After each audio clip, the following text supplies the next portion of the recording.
ప్రభువు మన కొరకు ఉద్దేశించిన వాక్య ధ్యానాంశము మత్తయి సువార్త 6వ అధ్యాయము 32వ వచనం. ఇవన్నీ మీకు కావాలనని మీ పరలోకపు తండ్రికి తెలియను, కాబట్టి మీరు ఆయన రాజ్యమును నీతిని మొదట వెతుకుడి, అప్పుడు అవన్నీ మీకు అనుగ్రహింపబడును. హల్లెలూయా. 31 చదువుతాను చూడండి. కాబట్టి ఏమి తిందుమో, ఏమి త్రాగుదుమో, ఏమి ధరించుకుందుమో అని చింతింపకుడి. అన్యజనులు వీటన్నిటి విషయమై విచారింతురు. ఇవన్నీ మీకు కావాలనని మీ పరలోకపు తండ్రికి తెలియను, కాబట్టి మీరు ఆయన రాజ్యమును నీతిని మొదట వెతుకుడి, అప్పుడు అవన్నీ మీకు అనుగ్రహింపబడును. ఈ దినం మన ధ్యానాంశము మీకు కావాలనని మీ పరలోకపు తండ్రికి తెలియను. అంటే దాని అర్థం ఏంటి? కొంత మనం అర్థవంతంగా అధ్యయనం చేసుకుంటే, అర్థవంతంగా ధ్యానం చేసుకుంటే దాని అర్థం ఏంటి అంటే, మీకు ఏది కావాలో మీ పరలోకపు తండ్రికి తెలియను, మొదట ఆయన రాజ్యాన్ని, ఆయన నీతిని మీరు వెదకాలి, అప్పుడు అవన్నీ మీకు అనుగ్రహింపబడును. ఆ పరిశుద్ధుడు అయిన దేవ, గొప్ప తండ్రి, ఘనమైన తండ్రి, మీరు మాట్లాడితే మేము బ్రతుకుతాం తండ్రి. యేసయ్య, ఎంతవరకు మీరే మాతో మాట్లాడుతున్నారు, మేము బ్రతకగలుగుతున్నాం. ఇప్పుడు కూడా నాయన మీరే మాతో మాట్లాడితే మేము బ్రతకగలుగుతాం. మీ చల్లని మెల్లనైనటువంటి స్వరాన్ని మాకు వినిపించండి నాయన. అతీతమైనటువంటి సంగతితో మీరు మా మధ్యలో ఉన్నారు. మమ్మల్ని ఎంతగానో ప్రేమించి మాతో మాట్లాడడానికి ఇష్టపడుతున్నారు. అందుని బట్టి మీకు స్తోత్రం కలుగుగాక. కృపగల తండ్రి, ఇక్కడ నిలిచి ఉన్నటువంటి ప్రతి ఒక్కరితోనూ, నాతోనూ ఈ వాక్యం ఎందరైతే వింటూ ఉన్నారో వారందరితోనూ ప్రభువా మీరు సూటిగా మాట్లాడండి. హృదయాంతరంగాలలోనికి ప్రభువా నీ వాక్కు దూసుకుపోవు నిమిత్తం దేవా, వారి హృదయాంతరంగాలను ప్రభువా నీ వాక్యానికి అనుకూలపరచు నిమిత్తం మీరు ప్రభువా మాతో మాట్లాడండి. కృపతో మమ్మల్ని జ్ఞాపకం చేసుకోండి. మా హృదయాలను ప్రభువా మీకు అర్పణగా అర్పించుకోవడానికి మీ కృప ఇవ్వండి. మా హృదయం అంతా ప్రభువా నీ వాక్యాన్ని నింపుకోవడానికి మమ్మల్ని సంసిద్ధతలోకి నడిపించండి. ఈ స్థలములో చిన్నలు ఉన్నారు, యవ్వనులు ఉన్నారు, నాయన సహోదరులు ఉన్నారు, సహోదరులు ఉన్నారు, వృద్ధులు ఉన్నారు. ప్రభువా కృపతో ప్రతి బిడ్డను ప్రభువా మీరు సంధించండి, ఫలవంతంగా మార్చండి, లోతుల్లోకి నడిపించమని యేసు అతి పరిశుద్ధ నామములో, నాదంటూ ఏది లేక నన్ను మీ ఆత్మ స్వాధీనమందుంచి నాయన నీ మాట నా నోటగుండా విడుదలవడానికి, ప్రతి ఉపమానాలంకారము నీ వలన ప్రభువా నా నోటగుండా విడుదలవడానికి సహాయము చేయండి. నాదంటే ఏది ఉండకుండాను గాక ప్రభువా, నా వలన ఎవ్వరికి ప్రయోజనం కాదు, నాలో ఉన్న నీ వలన ప్రయోజనం. కృపతో జ్ఞాపకం చేసుకోమని యేసు నామమున అడిగి వేడుకుని పొందుకొని నాము పరమ తండ్రి, ఆమెన్. హల్లెలూయా. ఇక్కడ దీని అర్థం ఏంటంటే, మీకు ఏది కావాలినో మీ పరలోకపు తండ్రికి తెలియను. అంటే అర్థం చేసుకోవడం, మనకి ఏది కావాలో మన పరలోకపు తండ్రికి తెలుసు. కాబట్టే మనల్ని పుట్టించిన దేవుడు మనము గిట్టే వరకు కూడా మనల్ని చూచుకోవడానికి సమర్థుడు. హల్లెలూయా, హల్లెలూయా. మన పుట్టుకో ఆయన వశమందు ఉన్నాయి, మన మరణదినం కూడా ఆయన వశమందు ఉన్నాయి. కాబట్టి మన దేవుడు మనల్ని చూచుకోవడానికి సమర్థుడు. ఒక మాటలో చెప్పాలంటే, ఆయన మన జీవితంలో ఏం తినాలో, ఏం త్రాగాలో, ఏం ధరించుకోవాలో కూడా ఆయన ఏం చేస్తున్నారంట, మన మీద ఆలోచన కలిగి ఉన్నారు. ఏం తినాలి నా బిడ్డలు, ఏం త్రాగాలి, ఏం ధరించాలి. గడిచిన వారం కాకులలో శ్రేష్టతను మనం ధ్యానం చేసుకున్నాం. అంటే మీరు కాకుల కంటే, ఆకాశ పక్షుల కంటే శ్రేష్ఠులు కారా? ఆకాశ పక్షులు పోషిస్తున్న దేవుడు మిమ్మల్ని పోషించడా అంటే, ఆకాశ పక్షుల్లో ఉన్న శ్రేష్టత కంటే మనలో అధికమైనటువంటి శ్రేష్టత ఉంటే అది సంభవం అని మనం లోతులలో నుంచి అధ్యయనం చేసుకున్నాం. అయితే ఈ దినం మనం ధ్యానం చేసుకోబోయేది ఏంటంటే, మనకంట ఏది కావాలో కూడా పరలోకపు తండ్రికి తెలుసు. ఆయన అంటున్నారు, మీకు ఈ లోకంలో ఏది కావాలో నాకు తెలుసు, కాబట్టి మొదట ఆయన రాజ్యం, ఆయన నీతిని వెదకండి. అంటే దాని అర్థం ఏంటంటే, మీకు ఏది కావాలో నాకు తెలుసు, నా మాట మీరు వినండి. దీన్ని అర్థం చేసుకుంటే ఏంటి అర్థం? మీకు ఏది కావాలో నాకు తెలుసు, నా మాట మీరు వినండి. మీ శరీరం మాట మీరు వినకండి, మీ తలంపుల యొక్క మాట మీరు వినకండి, మీ ఆలోచన యొక్క మాట మీరు వినకండి, మీ కళ్ళతో చూస్తున్నటువంటి పరిస్థితుల యొక్క మాట మీరు వినకండి, అక్కమ్మ చెల్లెమ్మల మాటలు వినకండి, అన్నయ్య తమ్మయ్య మాటలు వినకండి, స్నేహితుల మాటలు వినకండి. ఎగ్జాక్ట్గా మీరు నా మాట వినండి, నా స్వరం వినండి. ఇప్పుడు దేవుడు మనతో మాట్లాడుతున్న మాట ఎవరి మాట? దేవుని మాట. ఇప్పుడు ఆయన మీతో చెప్తున్నారు, మీకు ఏది కావాలో నాకు తెలుసు, నీకంటే ఎక్కువగా నాకు తెలుసు. నువ్వు కట్టుకున్న దగ్గర నుంచి, నువ్వు ఉండే నివాసం దగ్గర నుంచి, నువ్వు తినే ఆహారం దగ్గర నుంచి, ఆఫ్టర్ ఆల్ అది నాకు తెలిసినప్పుడు నీకు ఏది కావాలో శరీరకంగా నాకు తెలియదా? అంటే నీకు ఏ భార్య కావాలో నాకు తెలియదా? అన్నీ వచ్చేస్తాయి. నీకు ఏ భర్త కావాలో నాకు తెలియదా? నీకు ఏ జాబ్ కావాలో నాకు తెలియదా? నీ లైఫ్ ఎలా సెటిల్ అవ్వాలో, ఎలా డిజైన్ చెయ్యాలో నాకు తెలియదా? తెలుసా లేదా? మనం వాక్యాన్ని వింటూ ఉన్నప్పుడు ఏదో వాక్యం కదా అని వినం కదా.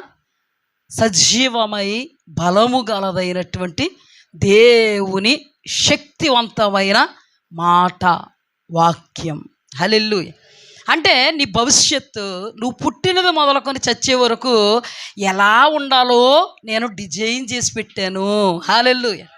ఇక్కడ నిలుచున్న సహోదరులారా, సహోదరులారా, యవ్వనస్తులారా, యవ్వన బిడ్డలారా, చిన్న బిడ్డలారా, మీ తల్లి గర్భములు యందు మీ ఆలోచనను బట్టో, మీ తలంపును బట్టో, ఊహను బట్టో, ఉద్దేశాన్ని బట్టో మీరు ఉద్భవింపబడలే. దేవుడు మిమ్మల్ని డిజైన్ చేశాడు. తల్లి గర్భంలో ఉద్భవింపజేసిన దేవుడు ఎంతవరకు డిజైన్ చేశాడు? గర్భంలోంచి బయటకు వచ్చే వరకు డిజైన్ చేశాడా? నువ్వు చచ్చిపోయేంత వరకు కూడా నీ డిజైనింగ్ ఎవరి దగ్గర ఉంది? నువ్వేంటో అంటే అందరూ ఒకలా కాదంట, అందరిని ఒకలా డిజైన్ చేయలే. అందుకే అందరికీ కళ్ళు ఉన్నాయి, అందరూ ఒకలా ఉండవు. అందరికీ ముక్కులు ఉన్నాయి, అందరూ ఒకలా ఉండవు. అందరికీ మూతులు ఉన్నాయి. ఏమున్నాయి? మూతులు. అందరికీ నోరులు ఉన్నాయి, పెదవులు ఉన్నాయి, అన్నీ ఉన్నాయి. లేనోళ్ళు ఎవరు లేరు ఇక్కడ. కానీ అందరిది ఒకలా ఉందా? చెప్పండి. నీకు ఏది కావాలో నాకు తెలుసు, నిన్ను ఎలా డిజైన్ చేయాలో నాకు తెలుసు కాబట్టి డిజైన్ చేసి నిలబెట్టా. సోనియా కుమారి గారు కాదు, కుమారి గారు పద్మ గారు కూడా కాదు, మేరీ మన వీరవేణి కాదు, వీరవేణి ప్రియ కాదు. ఫలానా ఊళ్ళో ఉండాలని అనుకోండి. చిన్నపిల్లలు అనుకుంటారు, ఎవరొస్తారు ఎవరి ప్రాయంలోకి అడుగు పెట్టాక ఐశ్వర్యరాయ్ ఓ ఊపు ఊపిందంట, ఆవిడలో ఉంటే బాగుండని ఒకరు అనుకుంటారు కదా. ఐశ్వర్యరాయ్ అంటే సినిమాల్లోకి కదిలే అంకితం, మొత్తం ప్రపంచానికి ఆమె ఎవరంట? అందగత్తి అంట. కానీ ఒక రోజు ముసలిదైపోద్దులే. కానీ కోరుకుంటారు యవనస్తులు, కానీ అవగలరా? అవలేరు. అంటే మనం అలా అయిపోవాలని అనుకోవడం ఎంత హాస్యాస్పదం, ఎంత సిల్లీగా ఉంది. అవునా? మీకు అర్థమవుతుంది చివరికి ఎంత సిల్లీగా ఉందమ్మా, చాలా సిల్లీగా ఉంది కదా. కానీ ఈ రోజుల్లో కొందరు అలాగైపోవాలనుకుంటారు, ఇలాగైపోవాలనుకుంటారు, ఇలా ఉండిపోవాలనుకుంటారు, అలా ఉండిపోవాలనుకుంటారు. ఓ మాట చెప్పనా? సన్నంగా ఉన్నవాళ్ళు లావు అవ్వాలంటేనే అవ్వట్లేదు, లావుగా ఉన్నవాళ్ళు సన్నంగా ఉండాలంటేనే అవ్వట్లేదు. ఇవన్నీ జరిగిపోతాయా? జరగవు. వెనకతల తాటాకులు కడతారు. తాటాకులు అంటే తెలుసా? పూర్వకాలంలోనంట పాపం కొంతమందికి వెనకతల తాటాకు కట్టుకుని వెళ్ళాలంట. ఆ తాటాకి ఏమి వస్తుంది? శబ్దం వస్తుంది, గుణ గుణ గుణ గుణ వస్తుందా? ఇప్పుడు కూడా మనం అలా ఉండాలి, ఇలా ఉండాలి, అలా ఉండాలి, ఇలా ఉండాలంటే వెనకతల తాటాకుల శబ్దం వస్తుంది. మనం ఎలా ఉండాలో మన పరలోకపు తండ్రికి తెలుసును. మనకేది కావాలో మన పరలోకపు తండ్రికి తెలుసును. నీ తల్లి గర్భములో నీవు ఉద్భవింపబడ్డావు అంటే నువ్వు చచ్చే వరకు కూడా నీ డిజైనింగ్ దేవుని దగ్గర ఉంది. హల్లెలూయా. ఒక మాట చెప్పనా? భార్యాభర్తల కలయికలో ఎన్నో కణాలు ఏమవుతాయి? ఉత్పన్నమవుతాయి. ఆ కణాలన్నిటిలో నువ్వు అనే కణమే బతికావు. అర్థమైందా? అర్థం అవ్వలేదు, ఇంకా అర్థం అవ్వలేదా? ఇప్పుడు కోడి గుడ్లు పెట్టిందండి, ఒక గుడ్డు పెట్టదండి, ఎన్ని గుడ్లు పెడద్ది? ఎన్ని గుడ్లు పెడద్ది? అన్ని గుడ్లలోని ఒకటో రెండో వస్తాయి. గుడ్లు పెట్టడం నిజమే, అన్నీ పుట్టేసాయా? అన్నీ పుట్టేసిన బ్రతికేసాయా? కానీ ఈ రోజున ఎన్నో కణాలలో రేఖ అనేటువంటి కణం మాత్రమే పుట్టింది. హల్లెలూయా. నీ తల్లి గర్భంలో ఎన్ని కణాలు ఉద్భవించబడ్డాయి? అన్ని కణాల్లో నువ్వే డిజైన్ చేయబడ్డావు. హల్లెలూయా. కృప కదా. అందుకే మనకి ఇచ్చిన జీవితాన్ని బట్టి సృష్టించిన సృష్టికర్తను మర్చిపోకూడదంట. హల్లెలూయా. ప్రభువా, నా తల్లి గర్భంలో ఎన్నో కణాలు ఉద్భవింపబడ్డాయి, కానీ ఈ రోజున నన్ను మాత్రమే బ్రతికించే మిగతా కణాలన్నీ ఏమయ్యాయి? చచ్చిపోయినాయి. ఆ చచ్చిపోయిన వాటిలో నన్ను ఉంచలేదు నువ్వు. అంటే ఏదో ప్రణాళికతో నన్ను నువ్వేం చేసావు? పుట్టించావు. హల్లెలూయా. ఏదో ప్రణాళికతో పుట్టించావు, కానీ తర్వాత పోషంతో చేత కాదు నాయన నీకు. పుట్టించావు కానీ అంతవరకే నీ ప్రభావము తగ్గిపోయింది. కాదు కదా, కాదు.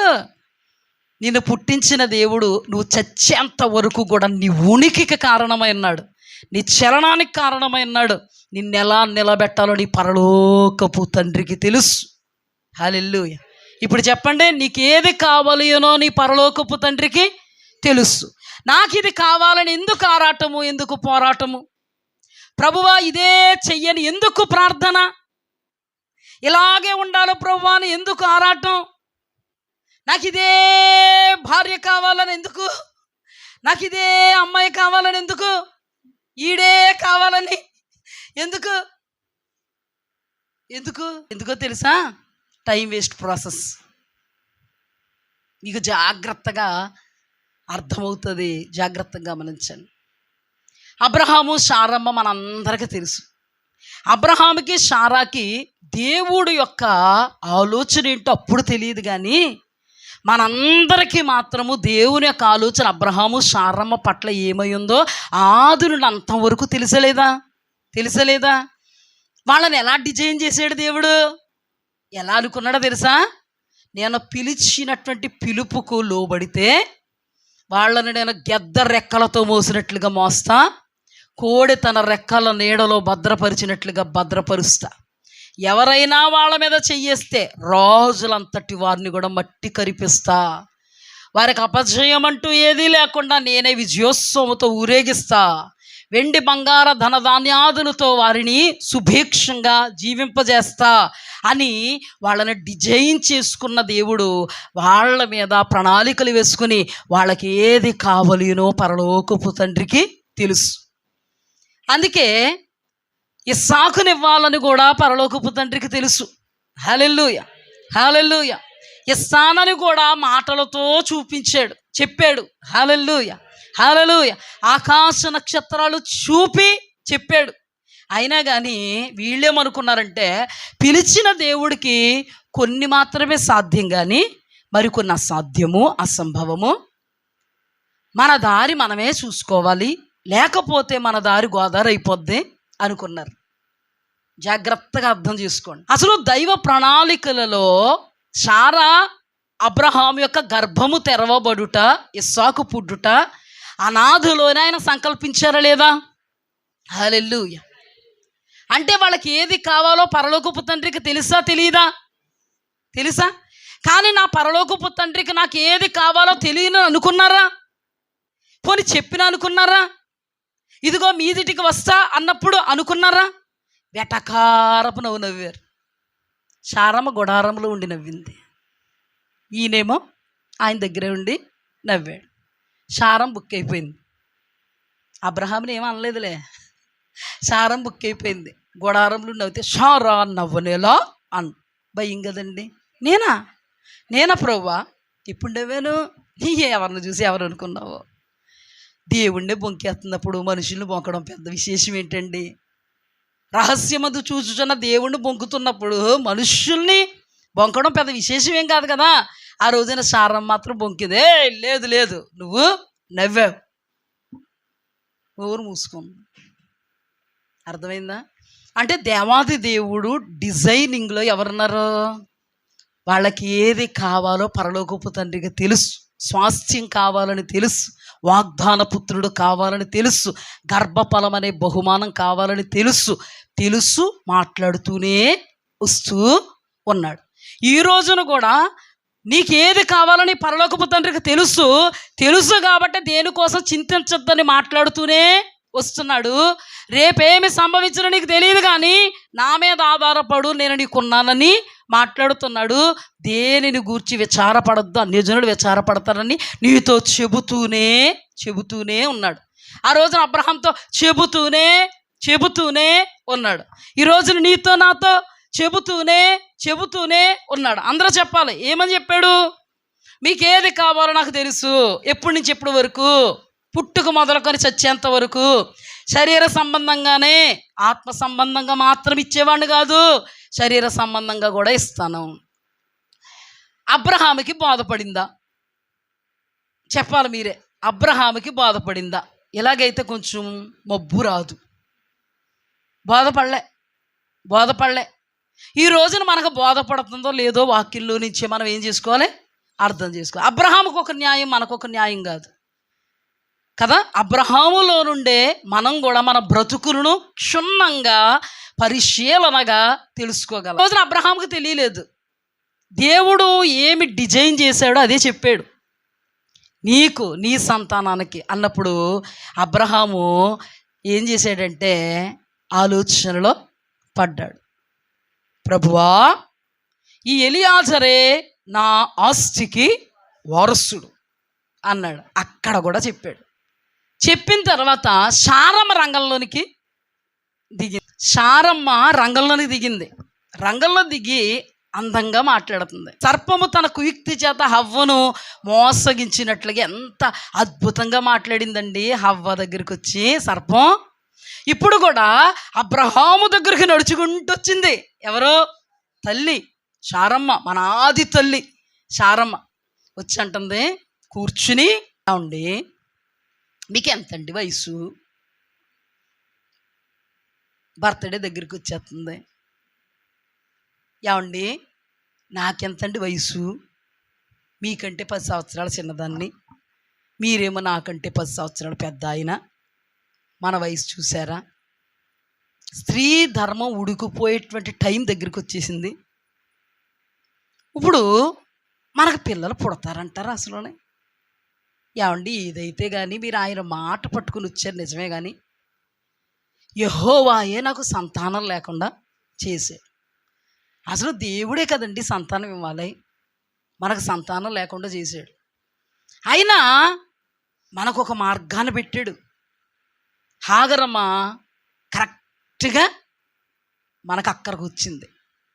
హాగరు నా చేతి కింద ఉండేటువంటి అమ్మాయి. కూర్చో అంటే కూర్చుంటాం, లే అంటే లేవడం. ఎంతమంది పనికత్తుల్లో ఆమెను మించినటువంటి సేవకురాలు నాకు లేదు. అందుకని నా మాట వినండి, మీకు అర్థమవుద్ది వాక్యంలో జాగ్రత్తగా వినాలి నేను చెప్పింది. నా మాట వినండి. ఇక్కడ దేవుడు ఏమన్నాడు? ఎవరి మాట వినకండమ్మా, నా మాట వినండి అని ఎవరన్నారు? ఇక్కడ శారమ్మ ఏమంటుంది? నా మాట వినండి. మరి దేవుడు ఏ మాట చెప్పాడు? అబ్రహమా, దేవుడు ఆకాశ నక్షత్రాల వలె ఇసుక రేణువుల వలె చేస్తానన్నాడు.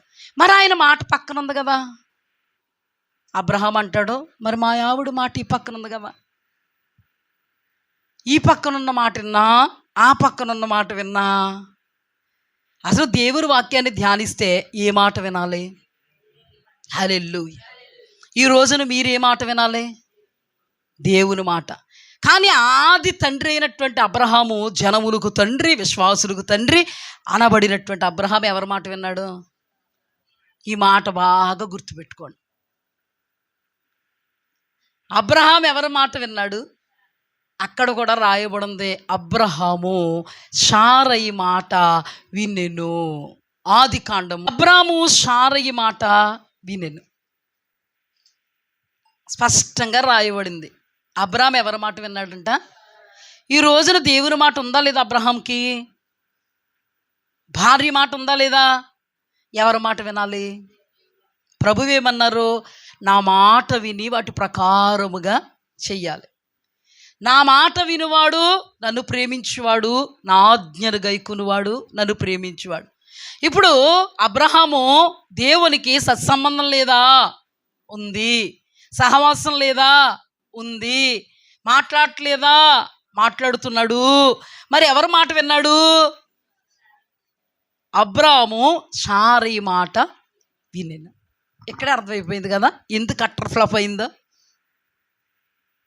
సక్సెస్ ఎప్పుడు వస్తుంది మనకి?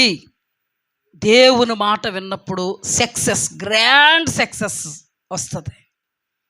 ఎప్పుడైతే మనం మనుష్యుల మాట విన్నామో, ఆ మనుష్యులు భార్య కావచ్చు, భర్త కావచ్చు, పిల్లలు కావచ్చు, ఇరుగు పొరుగు కావచ్చు, లేదా ఆ మనుష్యులు మన శ్రేయోభిలాషులు కావచ్చు, స్నేహితులు కావచ్చు, బంధువర్గాలు కావచ్చు, పరిస్థితులు స్థితిగతులు కావచ్చు, దేవుని మాట తప్ప మరి ఎవరి మాట మనం విన్నా అక్కడే రాంగ్ స్టెప్ పడింది. ఎక్కడ రాంగ్ స్టెప్ పడింది? అక్కడే రాంగ్ స్టెప్ పడింది. ఈ రాంగ్ స్టెప్ వాళ్ళ నడినెత్తి మీద నిప్పుల కుంపటని తెచ్చిపెట్టింది. నిప్పుల కుంపట తెచ్చుకుని నెత్తి మీద ఎత్తుకుంటే నెత్తి బోడైపోద్ది. అర్థమైందా? పాత నిబంధన గ్రంథంలో దేవుడు కోపం వచ్చి ప్రవక్తల ద్వారా ఇశ్రాయేలీయులతో ఏమన్నాడు తెలుసా? నీ నడినెత్తిని బోడు చేస్తాను నేను అన్నాడు. హెచ్చరికది. నీ నడినెత్తిని బోడు చేస్తాను. మన అచ్చ తెలుగులో చెప్పాలంటే బోడు గుండె అయిపోద్ది. ఇందులో దేవుని మాట కాక కొంతమంది అనుకుంటారు లాగేస్తూ ఉంటుంది. ఏమేస్తూ ఉంటుంది? మీరు నన్ను అర్థం చేసుకోండి అమ్మా, బాధ పెట్టుకోకండి, కొంచెం కఠినంగా మాట్లాడుతున్నారేంటి అని కూడా అనుకోకండి. దేవుని వాక్యం శ్రేష్టమైంది. ప్రభు నన్ను ఎలా నడిపిస్తే అలాగే నడుస్తాను. ఒకవేళ ఏమన్నా బాధ పెట్టుకుంటే ఏమీ లేదు, లేచి వెళ్ళిపోండి, పర్లే, నో ప్రాబ్లం. చూడండి, కొంతమందికి లాగుతూ ఉంటుంది. ఆ అబ్బాయి బాగున్నాడు అనుకో, అన్నీ బాగున్నాయి, సాఫ్ట్వేర్ ఇంజనీరు, పైగా అందగాడు,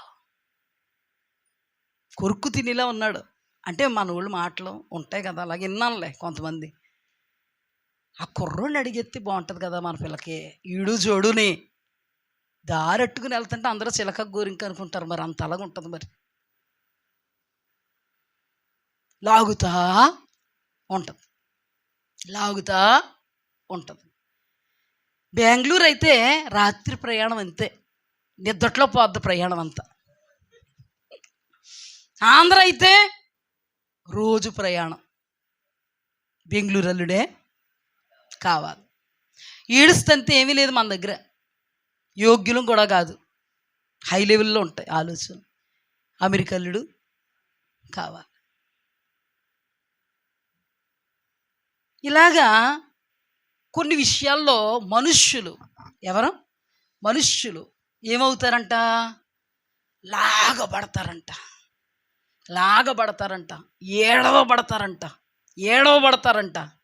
నువ్వు లాగబడ్డావంటే ఒళ్ళంతా ఏమైపోద్ది నీకు? లాగబడ్డమంటే ఏంటో తెలీదా? ఓ మాట చెప్పనా? గేదెలు నిప్పడానికి తాడు తీస్తున్నాం, తీసినాడు గేదె ఏం చేసిందంటే నేను లాక్కుపోయింది ఎక్కడికే, కత్తిరిలోకి. ఒళ్ళు సీరేద్ది. ఏమవుద్ది? ఒళ్ళంతా గాయాలు అయిపోయి రక్తాలు వచ్చేస్తాయి. అవునా కదా? అందుకని లాగబడకూడదు. లాగబడడం అనే పదం చాలా చిన్నగా ఉండొచ్చు, కానీ దాని పరిణామం చాలా పెద్దగా ఉంటుంది. అర్థమైందా? గోటుతో పోయేది గొడ్డల దాకా తెచ్చుకున్నట్టు అనమాట దాని అర్థం. అందుకని ఎప్పుడు కూడా లాగబడకూడదు, ఏడవబడకూడదు. అందుకే దేవుని వాక్యములో లాగబడవద్దు, ఏడవబడవద్దు, దేవుని మాటకు లోబడు చాలు. హల్లెలూయా, దేవునికి స్తుతి కలుగుగాక. దేని విషయంలో ప్రాకులాటొద్దు. నీ స్వచ్ఛత్వం వద్దు, నీ సొంత ఆలోచన వద్దు, సొంత నిర్ణయాలు వద్దు, నీ ఊహలొద్దు, ఉద్దేశాలొద్దు. నీ కొరకంటూ దేవుడు డిజైన్ చేసింది నీకు చాలు. హల్లెలూయా. నీ కొరకు దేవుడు ఉద్దేశించినది నీకు చాలు. అది నీకు మేలు, అది నీకు క్షేమం, అది నీకు ఆశీర్వాదదాయకము. హల్లెలూయా. దేవుడు నీకు ఏది క్షేమమో, ఏది ఉత్తమమో, ఏది అనుకూలమో, సంపూర్ణమైన దేవుని చిత్తం ఏంటది నీ జీవితంలో నెరవేర్చడానికి సమర్థుడు. ఆయన మాటను మీరి ప్రక్కన పెట్టి నీ సొంత మాటలు, ఆలోచనలు లేదా మనుష్యుల మాటలను నువ్వు నమ్ముకున్నావో, నీ నడినెత్తి మీద నిప్పుల కొంపటి నువ్వే తెచ్చుకుని పెట్టుకున్నావు. నడినెత్తి మీద నిప్పులు కొంపటి అంటే అర్థం అవ్వలేదా మీకు? అర్థమయ్యేలా చెప్పనట్టి. ఇంతకుముందు పొయ్యిలు ఉండి కదా, పొయ్యిలో పుల్లలు ఎట్టేవారు కదా, ఆ పుల్లలో ఇంత బొగ్గులు ఎర్రగా ఉండి, అయినా ఆ బొగ్గులు ఆఖరికి స్టీల్ గిన్నెలో పెట్టుకున్నా బోడైపోద్ది. ఎందులో పెట్టుకున్నా, బట్టలో పెట్టుకున్నా బోడైపోద్ది. ఎక్కడ పెట్టుకున్నా నీకు బోడుగుండు అనమాట. అందుకే దేవుడు నిన్ను నడినెత్తిని బోడు చేస్తానన్నాడు. ఒక మాటలో చెప్పాలంటే అబ్రహాము గారి నెత్తి బోడైపోయింది. అంతవరకు కూడా ఆనందదాయకంగా, సంతోషదాయకంగా ఉన్నటువంటి బ్రతుకు ఏమైపోయింది? బోడైపోయింది. నయజమానుడా ఎంత ప్రేమ వాళ్ళకు పోసిదో భార్య, ఇప్పుడేమంటారు తెలుసా? నవ్వుసురు నీకు తగలక తప్పదరా రానేసింది. మీకు తెలదేమో అనేసింది, వచ్చేసింది. కోపంలో ఎన్నెన్నో వచ్చేస్తాయి కదా. అంతవరకు ఏమండి అని వాళ్ళు కోపం వచ్చేటప్పటికి ఏటే అంట ఖచ్చితంగా వచ్చేసింది, అక్కడే వచ్చేసింది. ఇప్పుడు మన పాపం హాగరమ్మ మాత్రం ఎలా తయారైంది? ఆవిడ పెద్ద నిప్పులు కొంపటి శారమ్మ నెత్తి మీద. ఇప్పుడు అబ్రహాము నెత్తి మీద శారమ్మ నెత్తి మీద ఆగరమ్మ. వీళ్ళందరూ ఎలా ఉన్నారంటే నిప్పులు కొంపడుకుంటే అందరు నెత్తులు బోడైపోయినాయి. అలాగని శారమ్మ హాగరమ్మ నెత్తి మీద ఎక్కింది. ముగ్గురు నెత్తుల మీద ఏమున్నాయి? నిప్పులు కొంపట్లోనే ముగ్గురు నెత్తి బోడే అయిపోయింది. వాక్యమే ఇది, వాక్యపు మాటే, వాక్యపు పదమే. నీ నడినెత్తి బోడు చేస్తా. మనం ఎప్పుడు కూడా మన స్వచ్ఛిత్తాలు చేసుకుంటే నడినెత్తి ఏమవుద్ది? బోడైపోద్ది. ఈ మార్గం నీకు రహదారిగా కనబడిపోతుంది. వెళ్ళిపోదామని అనుకుంటా, వెళ్ళిపోయాక తెలుస్తుంది అసలు రంగు. వెళ్ళిపోయాక తెలుస్తుంది. లోతండి అబ్రహామును విడిచి సొదొమ గొమొర్రా పట్టణాలు ఎలా కనబడుతున్నాయంట ఆయనకి? పచ్చగా కనబడుతున్నాయి, పచ్చగా. అందుకని ఆ మార్గం ఎలా కనబడుతుంది? దీనికి రహదారిగా కనబడుతుంది. సేద వెళ్ళిపోతానని కనబడుతుంది. వెళ్ళిన తర్వాత తెలిసింది అసలు రంగు. మోయాబు దేశం ఎలా కనబడిందండి? ఎవరికి? నయోమికి. సేద వెళ్ళిపోయింది. కృతజ్ఞత కూడు పెట్టుకుంది, దేవునికి స్తోత్రం అనుకుంది. ఆవిడ కూడా ఏమైపోయింది? నడినెత్తి బోడైపోయింది. ఏమండి, లోతును చూడండి, నడినెత్తి బోడైపోయింది. నయోమిని చూడండి, నడినెత్తి బోడిగా మారిపోయింది. ఇద్దరు బ్రతుకులు ఎలా అయిపోయినాయి? అధోగతి పాలైపోయినాయి. ఎంత దౌర్భాగ్యపు జాతికి జన్మనిచ్చాడు లోతు.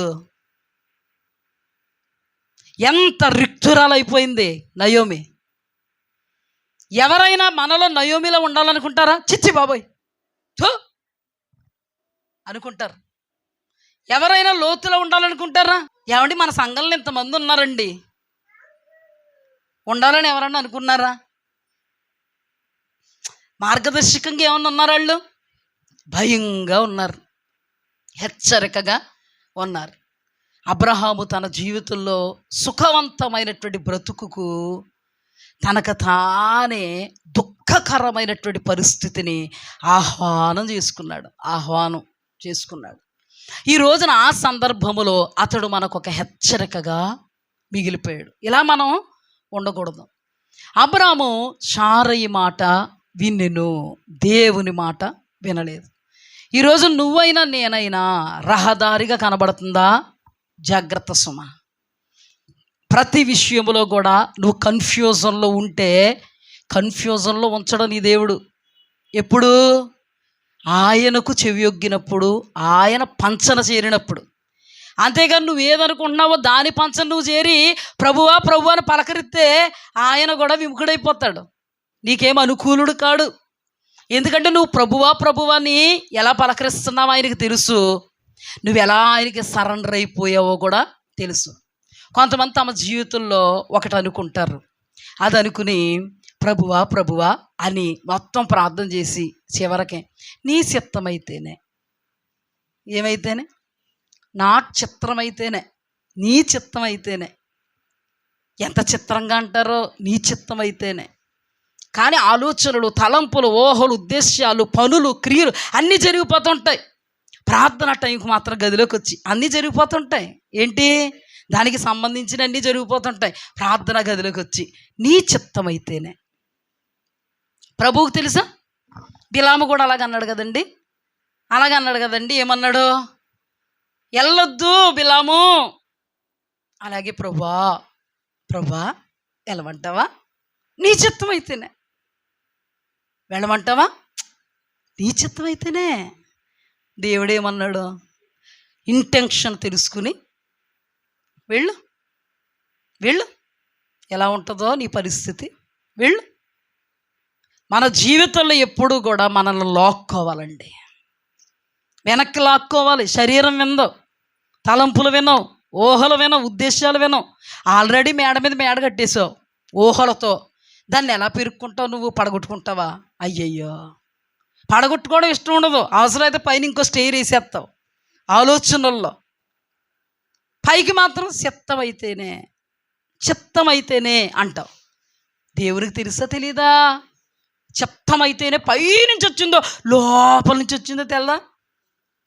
కొంతమంది అండి భోజనం టైంకి వచ్చారనుకోండి, ఏమండి రండి కొంచెం భోజనం చేద్దాం అంటారు ఎవరైనా.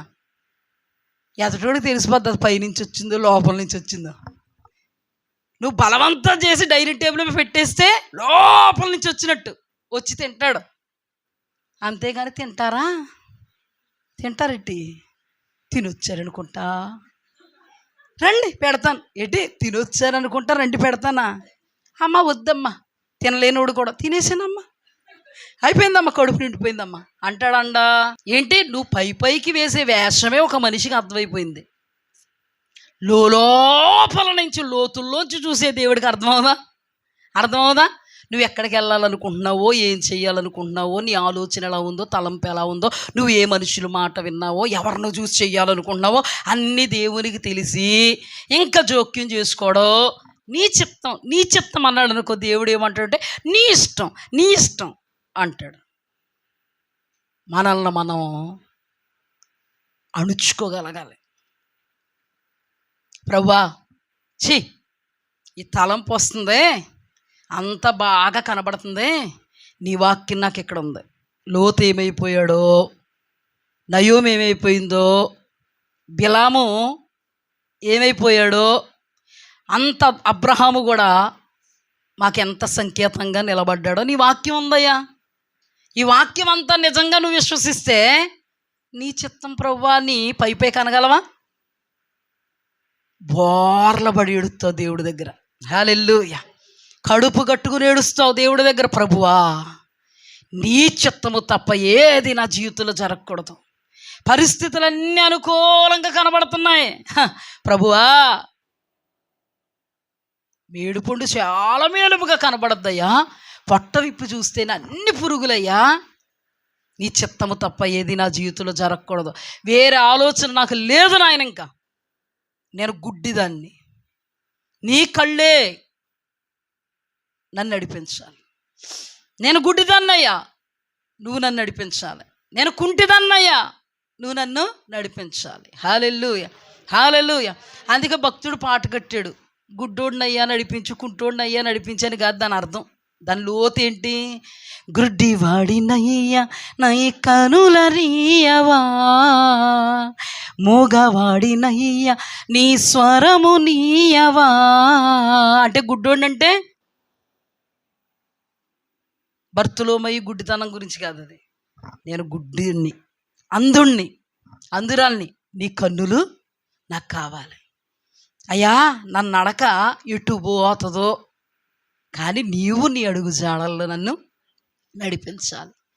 మూగవాడినయ్యా నీ స్వరము నీయవా, మూగవాడినయ్యా నీ స్వరము నీయవా, దావీదు కుమారుడా నన్ను దాటిపోకయా, నజరేతువాడ నన్ను విడచిపోకయా, దావీదు కుమారుడా నన్ను దాటిపోకయా, నజరేతువాడ నన్ను విడచిపోకయా. నాకు నోరు ఉంది కదా అని వాగేయడు, మాటిచ్చేయడు. పుట్టిందంటే చాలా అమ్మాయి, మా అబ్బాయికి అమ్మాయి అంటారా అనరా? ఖచ్చితంగా అంటారు. ఆ తర్వాత తేడా వచ్చిందంటే ఆతలే నిలవట్లేదు వదిన, మాటలేం నిలుస్తాయి, ఏ నీకు ఇంకా అందమైన అమ్మాయి దొరికేసింది కదమ్మా. మనకి గుడ్డోళ్ళులా ఉండాలి మనం. మన కన్నులు కాదండి, ఆత్మీయ నేత్రాలు మనల్ని నడిపించాలి, చూపించాలి. ఆత్మీయ నడక మనకి కావాలి. ఆత్మీయకమైన మాట మనం మాట్లాడగలగాలి. హల్లెలూయా. అబ్రహాము సారా మాట విన్నాడు, తిప్పలు తెచ్చుకున్నాడు, కొడుకు పుట్టాడు. అదే కొడుకు వాగ్దాన పుత్రుణ్ణి హింస పెట్టాడు. అన్ని సంవత్సరాలుగా పెంచుకున్నటువంటి కొడుకును ఆ అనుబంధాన్ని తెంచుకోవలసేటువంటి స్థితి దాపురించింది. ఏనాలైనటువంటి దుఃఖానికి అబ్రహాము పాత్రుడిగా నిలబడిపోయాడు. ఇప్పుడు ఆ దుఃఖంతో ప్రభువా నాకు ఎంత దుఃఖం వచ్చేసిందో అని వెళ్ళడానికి ఉంటుంది దేవుడి దగ్గరికి. చెప్పండి. ఈ రోజున చాలామంది అజ్ఞానంతో దుఃఖం తెచ్చుకుని మరలా దుఃఖాన్ని బట్టి ప్రభువా నాకెంత దుఃఖం వచ్చింది నాయన, నన్ను జ్ఞాపకం చేసుకో. ఇప్పుడు ఆ దుఃఖానికి కారణం ఎవరు? అబ్రహాం. ఇప్పుడు ఆ దుఃఖానికి కారణం అబ్రహాం అయితే ఆ దుఃఖాన్ని దేవుడు పోగొట్టగలడా? దేవుడు ఏమంటాడు? ఇప్పుడు మనకు వాక్యం అంతా తెలుసు కాబట్టి అర్థమైంది. ఆ రోజున అబ్రహాముకి అర్థం కాలేదు. అందుకే అబ్రహాము భార్య మాట విన్నాడు. దేవుని మాట ఒకవైపు ఉంది, భార్య మాట ఒకవైపు ఉంది. దేనికి ప్రియారిటీ ఇచ్చాడు అంటే భార్య మాటకు ప్రియారిటీ ఇచ్చినందుకే తిప్పలు పడవలసి వచ్చింది, వేదనను అందవలసి వచ్చింది, కన్నీటి పర్యాంతం అయిపోవలసి వచ్చింది, కష్టాలలోనికి వెళ్ళిపోవలసి వచ్చింది. ప్రియ దేవుని బిడ్డలారా, ఏ విషయంలో కూడా మీరు త్వరపడొద్దు, జాగరూకులుగా ఉండండి. దేవుని వాక్యాన్ని బట్టి నేర్చుకోండి. దేవుని చిత్తము మాత్రమే మీ జీవితంలో జరగాలి. ఎవరి స్వరం అని నిలబడుతుందా మీకు జాగ్రత్త. మీ జీవితాల్లో ఎవరి స్వరమైనా మీకు వినబడుతుందా? ఎక్కడున్నారో తెలుసా? మీరు ప్రమాద పంచుల్లో ఉన్నారు. ఎవరు స్వరము మీకు వినబడకూడదు, మీ స్వరమే మీకు వినబడకూడదు, దేవుని స్వరం, హల్లెలూయా, పౌరపు స్వరం మాత్రమే మీకు వినబడగలగాలి. అప్పుడు మాత్రమే మనం సక్సెస్ అవుతాం, గ్రాండ్ సక్సెస్ అవుతాం. హల్లెలూయా. అబ్రహాం అంతటోడికే తిప్పలు తప్పలేదండి. మనం ఏ పాటోళ్ళు అండి, పోతుందండి జీవితం, పోతే పోనివ్వండి అని అనకూడదు. మూర్ఖులం అయిపోతాం. అప్పుడు ఏమైపోతాం? అజ్ఞానులం అయిపోతాం, అవివేకులం అయిపోతాం. గుంట ఉంటే గుంటలో ముందోడు పడిపోయాడంట, రెండోవాడు జాగ్రత్తగా వెళ్ళాలి. రెండోవాడు జాగ్రత్తగా వెళ్ళకుండా కళ్ళు పైకి ఎత్తుకుని వెళ్ళాడు అనుకో, వాడు పడిపోతాడు. ముందోడు అలా పడడం మనకి హెచ్చరిక. హల్లెలూయా. మనం పడకపోవడానికి అది ఒక సంకేతం. లేకపోతే మనంత జ్ఞానులు, మనంత అవివేకులు లేదు. ఆడు పడ్డాడండి, కాలు ఇరిగేయండి, గంగావతి హాస్పిటల్లో ఉన్నాడు, నేను పడతానండి, ఇంకొక కాలు ఇరిగిందండి, సింధనూరులో ఉంటాను. తప్పది. అజ్ఞాన దశకు వెళ్ళకండి. రెండవ ఎగ్జాంపుల్ని మనం ధ్యానం చేస్తే, రెండవ ఎగ్జాంపుల్లో మనకి యాకోబు కనబడతాడు. దీన్ని లాస్ట్కి విడదీస్తాను, జాగ్రత్తగా వినండి. యాకోబు కనబడతాడు. నేను యాకోబును ప్రేమించి తిని అని ఎవరన్నారు? దేవుడు అన్నాడు. అంటే యాకోబుని దేవుడు ఎలా డిజైన్ చేశాడు, ఆ డిజైనింగ్ అంతా పుట్టించిన దేవునిలో, దేవుని దగ్గర ఉందా లేదా? నేను యాకోబును ప్రేమించి తిని అన్న ఆ డిజైనింగ్ యాకోబుకి అర్థమైందా? అర్థం అవ్వలే. రెబెక్కమ్మకి అర్థమైందా? అక్కడేమో భార్య విన్నాడు, ఇక్కడ కొడుకు తల్లి మాట విన్నాడు. దేవుడి మాట ఏంటి? నేను యాకోబును ప్రేమించా. హల్లెలూయా. దేవుని మాట ఏంటి? యాకోబు, నేను నిన్ను ఆశీర్వదిస్తాను. హల్లెలూయా, హల్లెలూయా. ఇప్పుడు మన రెబెక్కమ్మ మాట ఏంటి? మన రెబెక్కమ్మ మాట ఏంటంటే, యాకోబా, మీ డాడీ మీ అన్నని ఆశీర్వదించేసిలాగా ఉన్నాడు. ఆశీర్వాదం నీ అన్న మీదకి రాకూడదు, నేను తట్టుకోలేను. ఆశీర్వాదం నీ నడినెత్తి మీదకి వచ్చేయాలి. ఏమొచ్చేయాలి నడినెత్తి మీదకి చెప్పండి. ఇప్పుడు ఆశీర్వాదం వచ్చిందా, బోర్డు వచ్చిందా అర్థం అవుతుంది మీకు తర్వాత. నీ నడినెత్తి మీదకి ఏమొచ్చేయాలి? ఆశీర్వాదం వచ్చేయాలి. ఎలా అమ్మా అన్నాడు. ఫస్ట్ భయపడ్డాడు, తర్వాత నీకు తెలియదు నేను చెప్తే విను అంది. నీకు తెలియదు నేను చెప్తాను విను అంటే ఏమన్నాడా? సరేనమ్మా వింటానమ్మా, ఏం చేయమంటావమ్మా అన్నాడు. ఏమీ లేదయ్యా, నువ్వు ఒక పశువును వధించేసుకుని తీసుకొచ్చాయి, మేకనే. శుభ్రంగా రుచికరమైన భోజ్యాలు నేను సిద్ధపరుస్తాను. నువ్వు మాత్రం మీ అన్నయ్య ఒళ్ళు నీలాగా నున్నదనైన ఒళ్ళు కాదు కదా, రోమాలు ఉన్నాయి కదా, ఆ రోమాలు కూడా నేను డిజైన్ చేస్తాను. మేక చర్మం ఉంటుందిగా, తోలు నీకు కప్పుతాను. మీ డాడీ కొంత మంద దృష్టి వచ్చింది కాబట్టి అంత క్లియర్గా కనబడవు కదా, అందుకని నేను రుచికరమైన భోజ్యాలు సిద్ధపరుస్తాను, ఇవి పట్టుకెళ్ళి మీ డాడీకి పెట్టు అంటే, అమ్మ మాట విన్నాడు. అమ్మ చెప్పిన దానికంటే 4 ఆకులు ఎక్కువ చేసి వచ్చాడు. నా కుమారుడా, ఈ స్వరము యాకోబు స్వరము అంటే, లేదు డాడీ నేను యాషావునే అన్నాడా లేదా? అన్నాడా? డౌట్ వచ్చి తరిమి చూస్తున్నాడు. తడిమి చూస్తుంటే ఎక్కడికి వెళ్ళిపోద్దని రోమాలు ఎక్కడ కప్పుకున్నాడో అక్కడే పెట్టాడు. అంటేని అమ్మకంటే ఎన్నాకులు చదివాడు, ఎన్నాకులు ఇంత ఇలా చెప్పినా కూడా ఎదురవుతుంటే నాకు బాధ తీసేస్తున్నారు. ఇంతమంది మధ్యలోకి వెళ్ళిపోతుంది ఈ పాశ్రామ గారు ఇటు ఇలా చెప్తారు వాక్యం అనుకుంటారు. అయినా కానీ మీ నిద్రమత్తులు ఊడునుగాక, నిద్రలోకి వెళ్ళిపోతున్నారని ఇంత ఇలాగా చెప్తున్నా కూడా మీరు వెళ్ళిపోతుంటే ఇంకా నేను సీరియస్గా వెళ్ళిపోతాను. అయితే పడుకోకండి, నిద్రపోకండి, మంచిది కాదమ్మా. దేవుని సన్నిధిలో దేవుని మాట ఏం చెప్తుంది? మెలకువగా ఉండుడి అందా లేదా? మరి నువ్వేం చేస్తున్నావు? నిద్రపోతున్నావు. ఇప్పుడు ఎవరి మాట వింటున్నావు? ఎంతవరకు వాక్యం ఏంటి, టైటిల్ ఏంటి కదమ్మా? బాధ పెట్టకండి మమ్మల్ని. చూడండి, ఇప్పుడు 4 ఆకులు ఎక్కువ చదివాడు. వెళ్ళి, బాబు ఇంత త్వరగా వేట మాంసం వండుకునేలా వచ్చేసో అంటే 4 ఆకులు ఎక్కువ చదివాడు కదండి. అందుకని అన్నాడు, నీ దేవుడైన యెహోవా శీఘ్రంగా నా ముందుకు ఇలా తీసుకొచ్చేసాడు. అంతే, వేటని. సింహం ఎదుటే ఏ వేట కూడా వచ్చి అలా నిలబడతాడని సంపూతినని. అలాంటిదంటే యాకోబు గారు ఇలాగ వెళ్ళగానేనంట ఈ వేట వచ్చేసి, యాకోబా దమ్మ నన్ను చంపుకు తినేయండి అని వచ్చేసిందంట. పాపం ఈ మందదృష్టి కలిగిన అందదృష్టి కలిగినటువంటి ఇస్సాకు గారు అన్నారు, దీవెనలుందుగాక తెచ్చిపెట్టి. ఆశీర్వాదాలన్నీ వచ్చేసాయి. ఏమంటే ఆశీర్వాదాలన్నీ హాయిగా ఉంటాయి, కమ్మగా ఉంటాయి, ఆనందంగా ఉంటాయి, ఆహ్లాదంగా ఉంటాయి.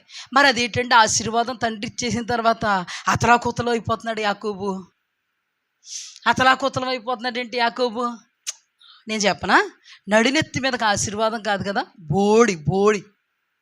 బోడి చేశాడు దేవుడు. ఎప్పుడైతే ఆ కార్యం జరిగిందో మరుక్షణం భయం ఆవరించింది, ఆందోళన ఆవరించింది, కలవరం ఆవరించింది. ప్రాణ సంకటంలో ఉన్నాడు. దీనదైన గండం, ప్రాణ సంకటం. ఎవరి మాట విన్నాడు? ప్రభువు మాట ఏంటి? యాకోబా నేను నిన్ను ఆశీర్వదించి తిని, యాకోబా నేను నిన్ను ప్రేమించి తిని, యాకోబా నేను యాషావును ద్వేషించి తిని.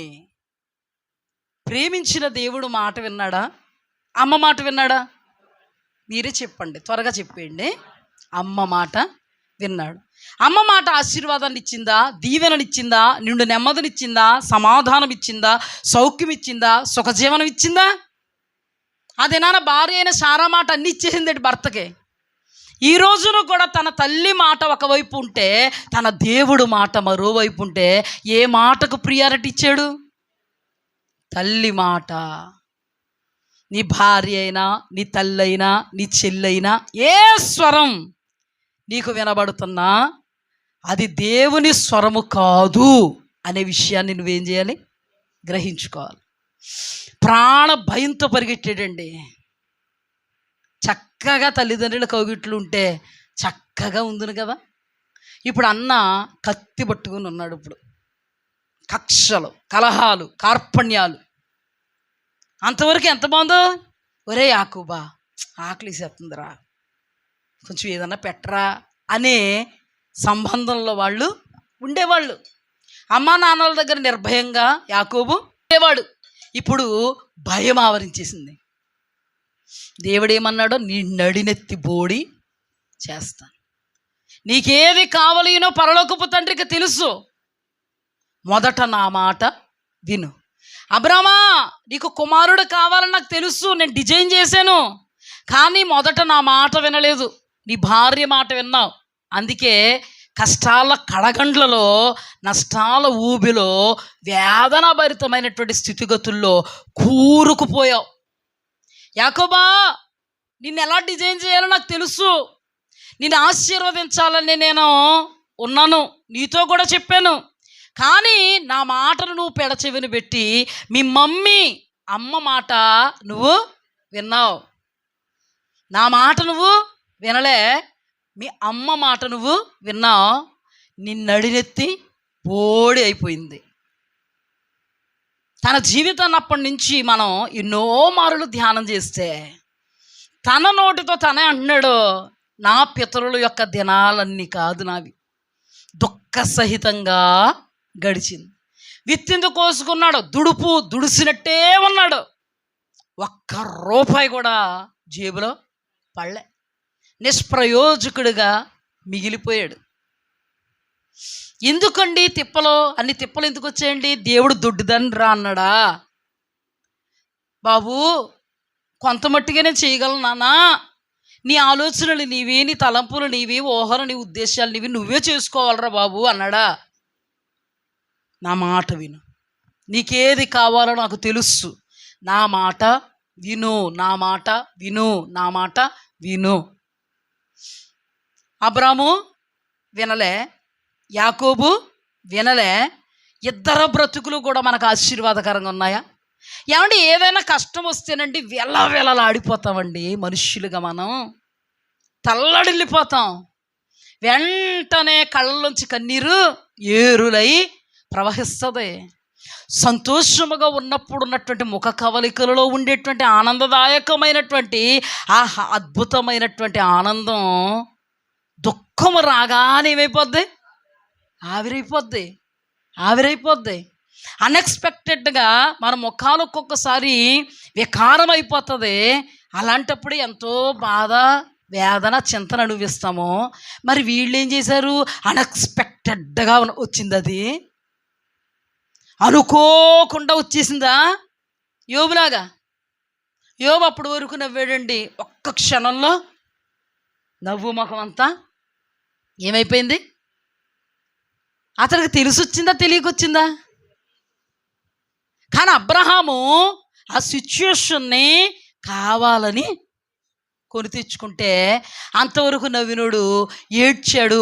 ఆ ఏడుపుకి కారణం ఎవరు?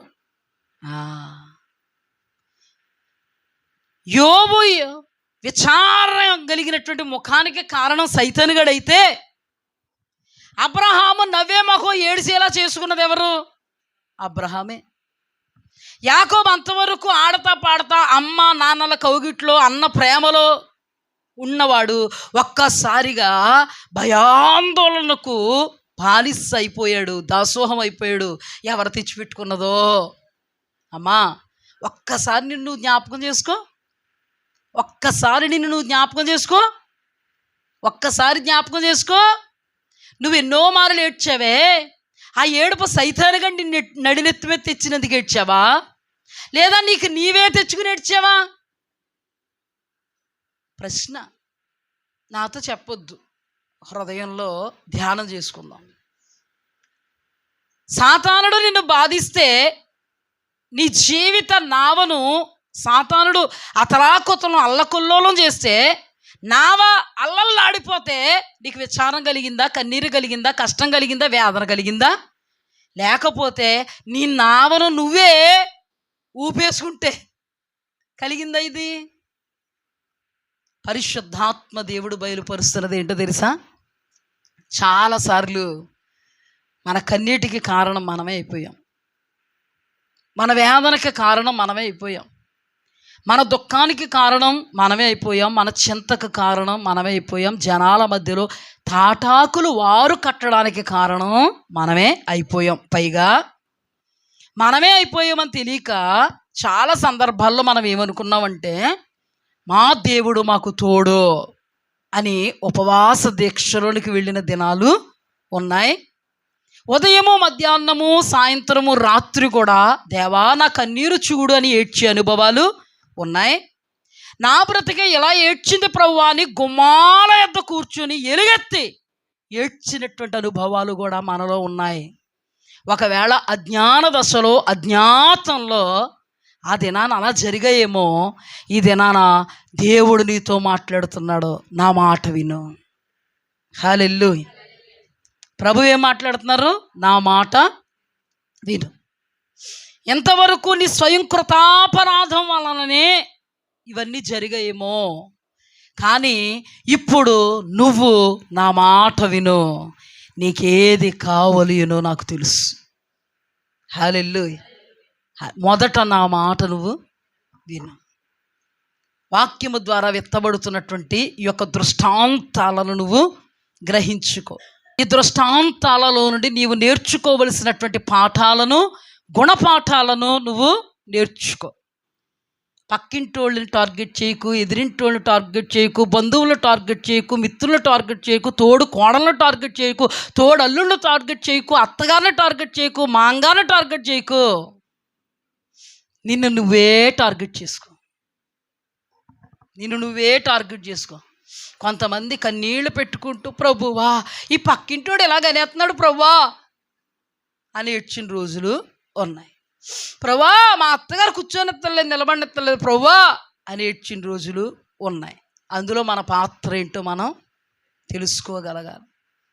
అబ్రహాము ప్రభువా సారమ్మ నన్ను అంటుంది, ఉసురు తగులుతుంది అంటుంది, ప్రభువా నువ్వు తప్ప నాకు ఎవరున్నారు, ఎవరితో చెప్పుకోలేకపోతున్నాను ప్రభువా అన్నాడు ఒక గదిలోకి వెళ్ళి.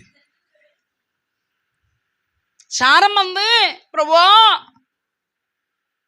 నా నెత్తి మీద నిప్పులు కుంపటైతే అయిపోయింది ప్రభువా, నా మోచేత కింద ఉందనుకున్నాను, దాసి అనుకున్నాను ప్రభువా, ప్రభువా రంగులు రాట్న తిప్పుతుంది నాయన, చూడలేకపోతున్నాను ప్రభువా, వేదన వచ్చేస్తుంది ప్రభువా, ఎలా ఉండేది ఎలాగైపోయింది ప్రభువా, నాయనా నన్ను జ్ఞాపకం చేసుకో.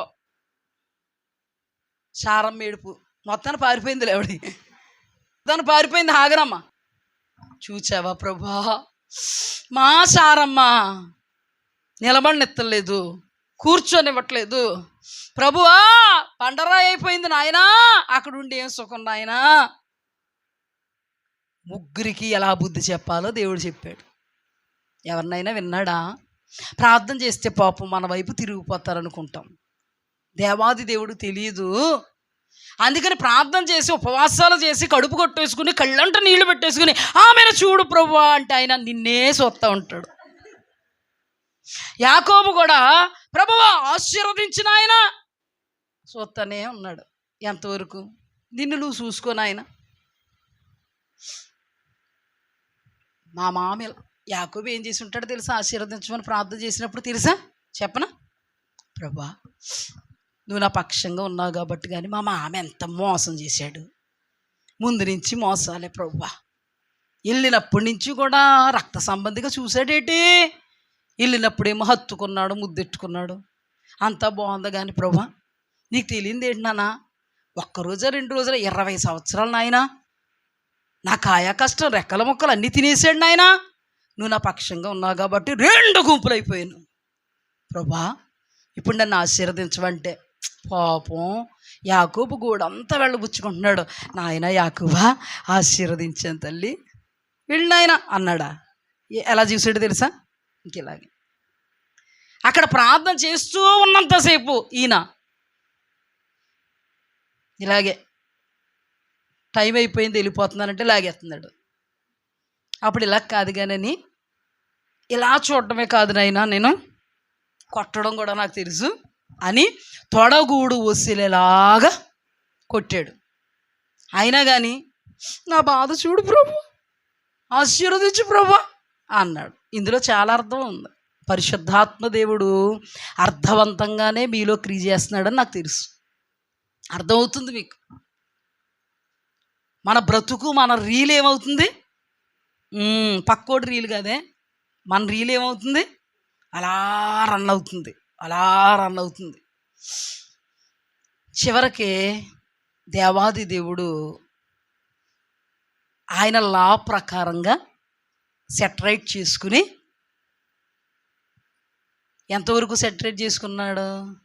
నాలోనే ఉంది ప్రభువా అన్నాడా లేదా? లాస్ట్కి నేనే మోసగాడిని, మా మామ మోసం చేసాడు అంటున్నానే, మొదట మోసం చేసినోడిని నేనే.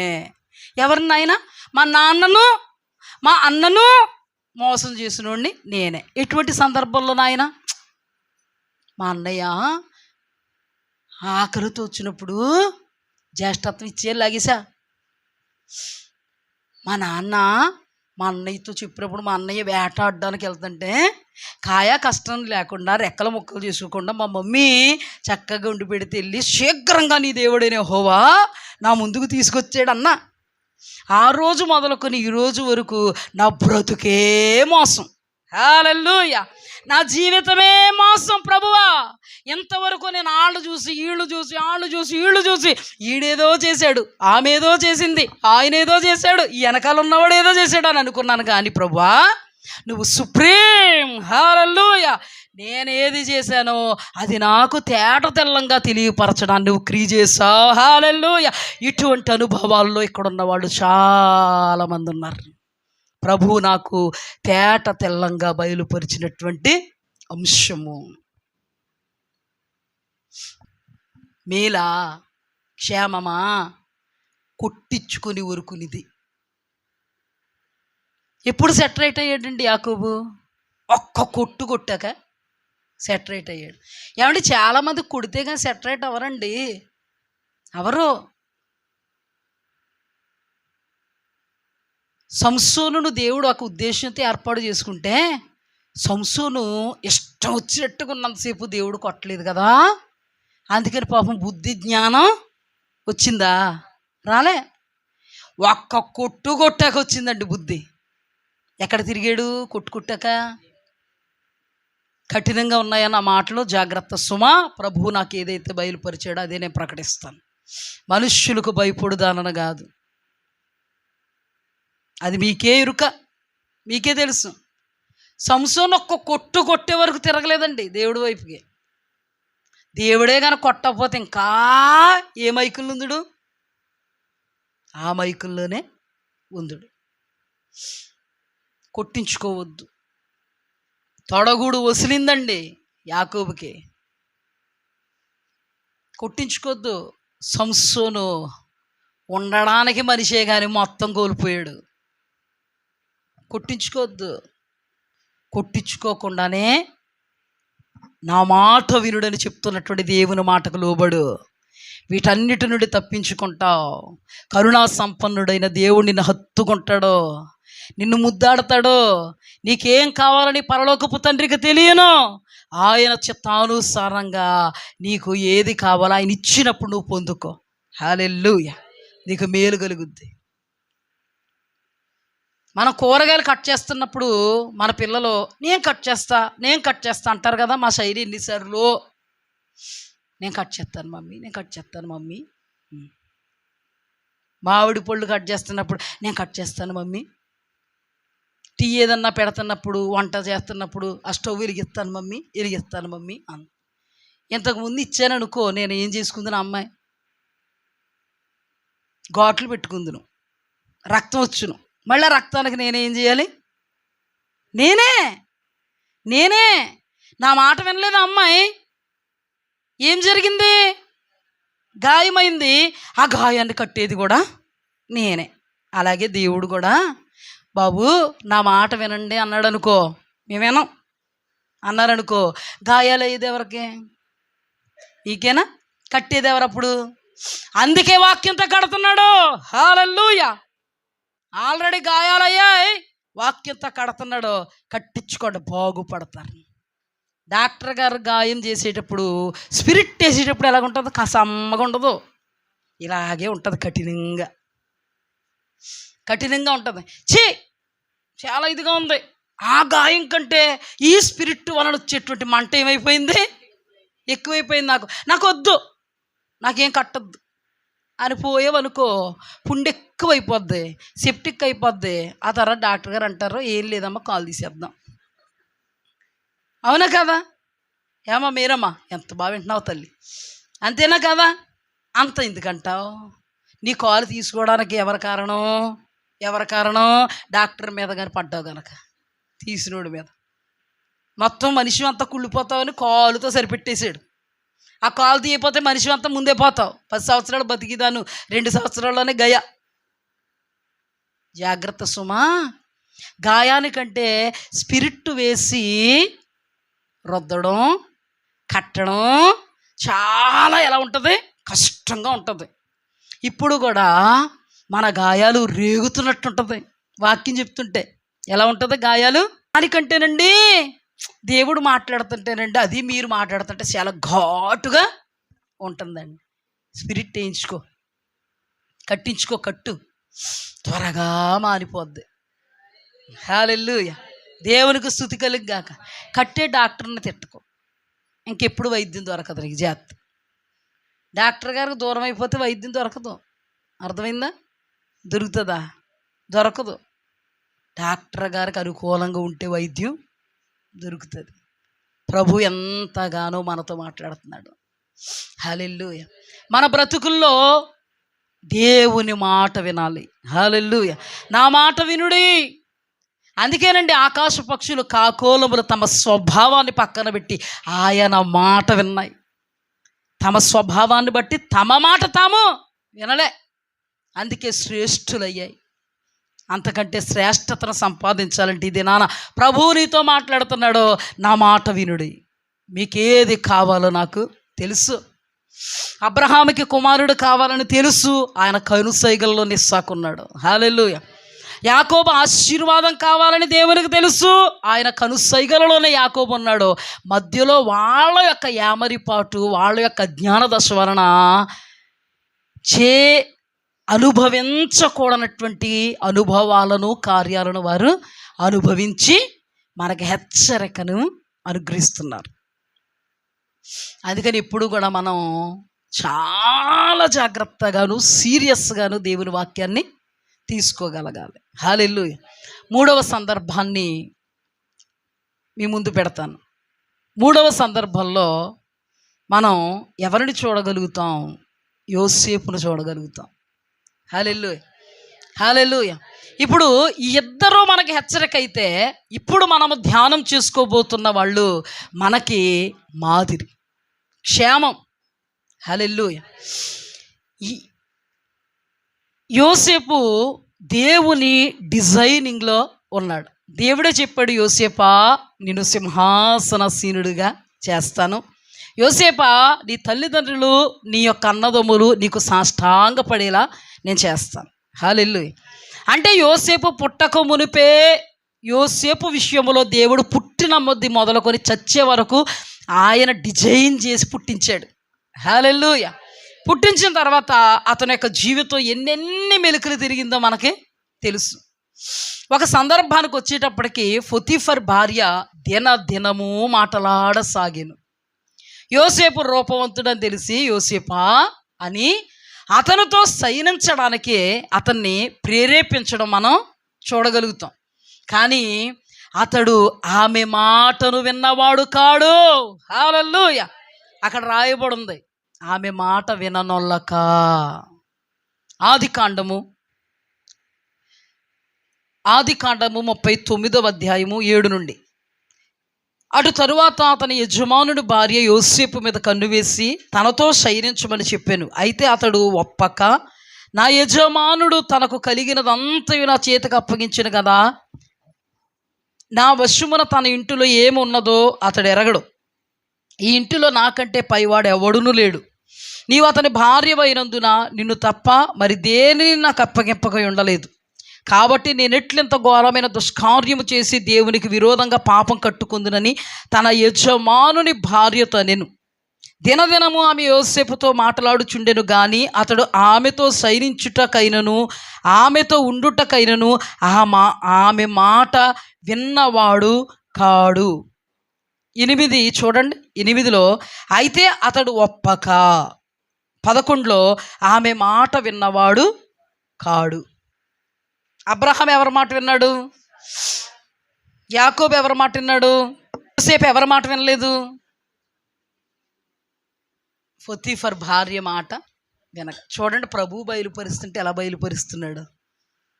అవి చాలా సందర్భాల్లో ధ్యానం చేసుకున్న మాట విన్నాడో వినలేదు, విన్నాడో వినలేదు. నాకు ఆశ్చర్యం అయిపోయింది ప్రభు బయలుపరుస్తుంటే.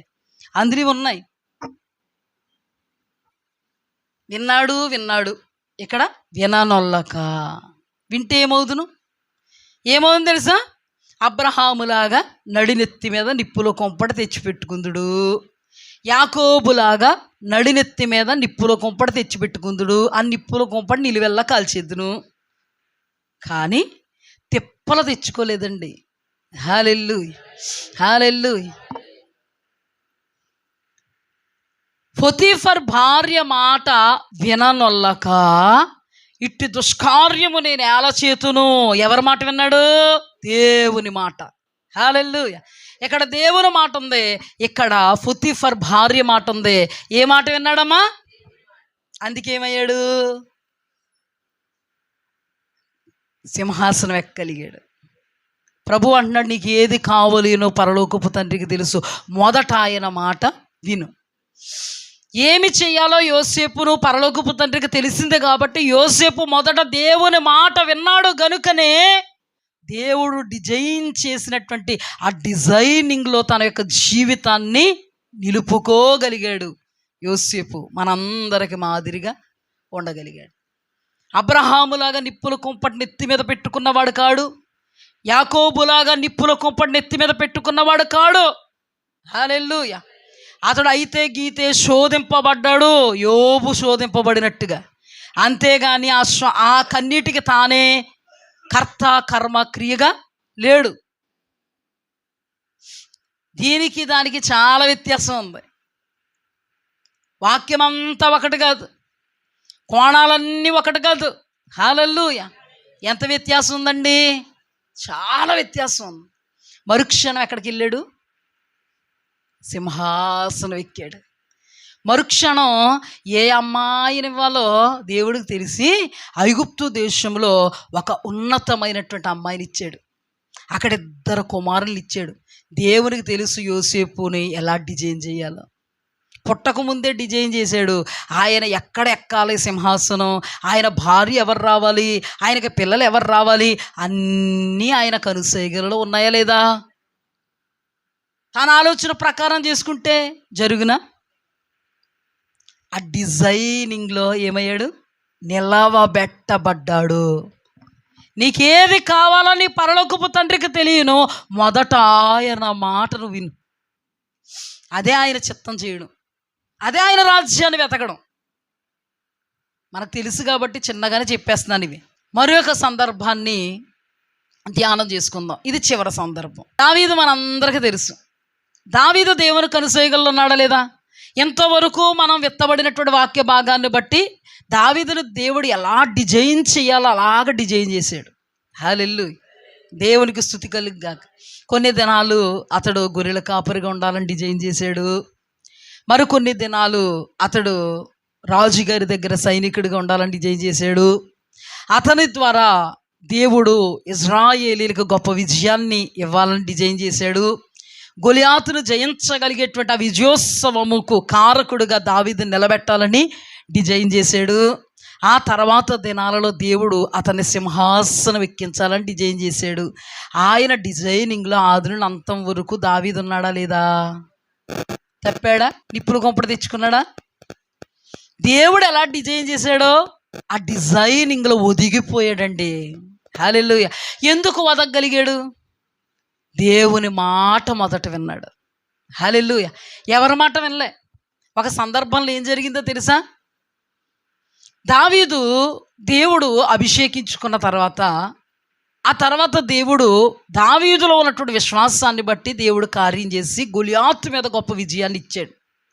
సౌలు అంతవరకు కూడా దావీదును ప్రేమించాడేమో, అది మొదలుకొని సౌలు విషపు చూపు నిలపడం మొదలుపెట్టాడు. సౌలు అది మొదలుకొని ఈటి విసరడం మొదలుపెట్టాడు, చంపడానికి చూడడం మొదలుపెట్టాడు. ఆ యుద్ధములో చనిపోవాలని కర్కశంతో, కపటంతో, కుయుక్తుతో కుమార్తెను కూడా ఇచ్చి పెళ్లి చేయడానికి వెనకాడలేదు. అలాంటి పరిస్థితుల్లో చంపేసే పరిస్థితులే, అడుగంత దూరంలో ఉంది అతని ప్రాణం కాపాడబడడానికి అడుగంటే ఎంత, మన పాదం ఎంత ఉంటుందండి? ఇంతే. మరణ చావుకి రేవుకి ఇంతే దూరం. అంత దూరంలో నుంచి దేవుడు కాపాడుకుంటూ వస్తున్నాడు. అలాంటిటప్పుడు కొండల్లోనికి పారిపోయాడు. గొలియాతును చంపిన వాడికి సౌలును చంపడం పెద్ద మ్యాటర్ ఏమీ కాదు. అలాంటిది కొండల్లోనికి, గుహల్లోకి, లోయల్లోనికి పారిపోయాడు. పారిపోతున్నప్పుడు ఎక్కడ పడితే అక్కడ దొరుకుతున్నాడండి సౌలు.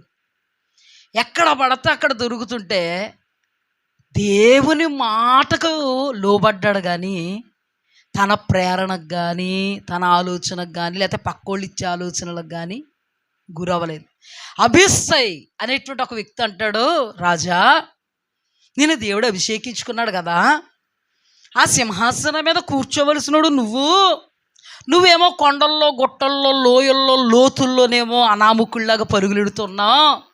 సౌలేమో 3000 మంది సైన్యంతో తరుగుతున్నాడు. నీకు బేసర వచ్చిందో లేదో నాకు తెలియదు, కానీ నిన్ను వెంబడించిన మాకు బేసర వచ్చేసింది. నీకు ఎలాగుందో తెలియదు, కానీ నువ్వు రాజు అవుతావు, నీ వెనకథలు ఉన్నాం మేము. నువ్వేమో అతన్ని చంపకుండా అతడు పక్కకు వస్తుంటే వస్త్రపు చేయి కట్ చేసి బాధ వచ్చేస్తుంది అంటున్నావు. ఈటే నీళ్లు బొట్టి తెచ్చి ఈటుతో ఒక్క పోటు పొడవకుండా తెచ్చి రాజా అంటున్నావు. కుక్కనే మిల్నల్లిని అని మేమేమో నిన్ను ఆ లెవెల్లో చూస్తుంటే, నువ్వేమో ఆ పరిగమాల నుండి పట్టుకుని అభిషక్తుడు ముట్టకో అంటున్నావు. ఈ సోది బాధ వినలేకపోతున్నావు. నీకంత బాధ ఉందో లేదో కానీ ఈ కొండల్లో, లోయల్లో బ్రతకలేకపోతున్నాం మేము. నువ్వు ఎప్పుడు విడుదలెస్తావు మాకు? నేనేసేనా, నువ్వేస్తావా అన్నాడు. అలాంటప్పుడు ఏమన్నాడో తెలుసా? దేవుడే అతనికి నాకు న్యాయం తీరుస్తాడు. అదేంటి రాజా, నువ్వు సింహాసనం ఎక్కాలని దేవుడు ఉద్దేశిస్తే ఎప్పుడు డిజైన్ చేశాడు, ఇప్పుడు ఎక్కాలని డిజైన్ చేశాడో అప్పుడు దేవుడు ఎక్కించడానికి సమర్థుడు. నేను త్వరపడను. నిర్ణయ కాలం అంటూ ఉంది. అబ్రహాము కుమారు పుట్టడానికి నిర్ణయ కాలం ఉంది. యాకోబు ఆశీర్వదింపబడ్డానికి నిర్ణయ కాలం ఉంది. యోసేపు సింహాసనం ఎక్కడానికి నిర్ణయ కాలం ఉంది. దావీదు సింహాసనాన్ని ఎక్కడానికి నిర్ణయ కాలం ఉంది. నీకేది కావాలో నువ్వు అనుభవించడానికి కూడా నిర్ణయ కాలం ఉంది. హల్లెలూయా. వాళ్ళు తొక్కేసుకోకు, పక్కోళ్ళు మాటలు వినకు.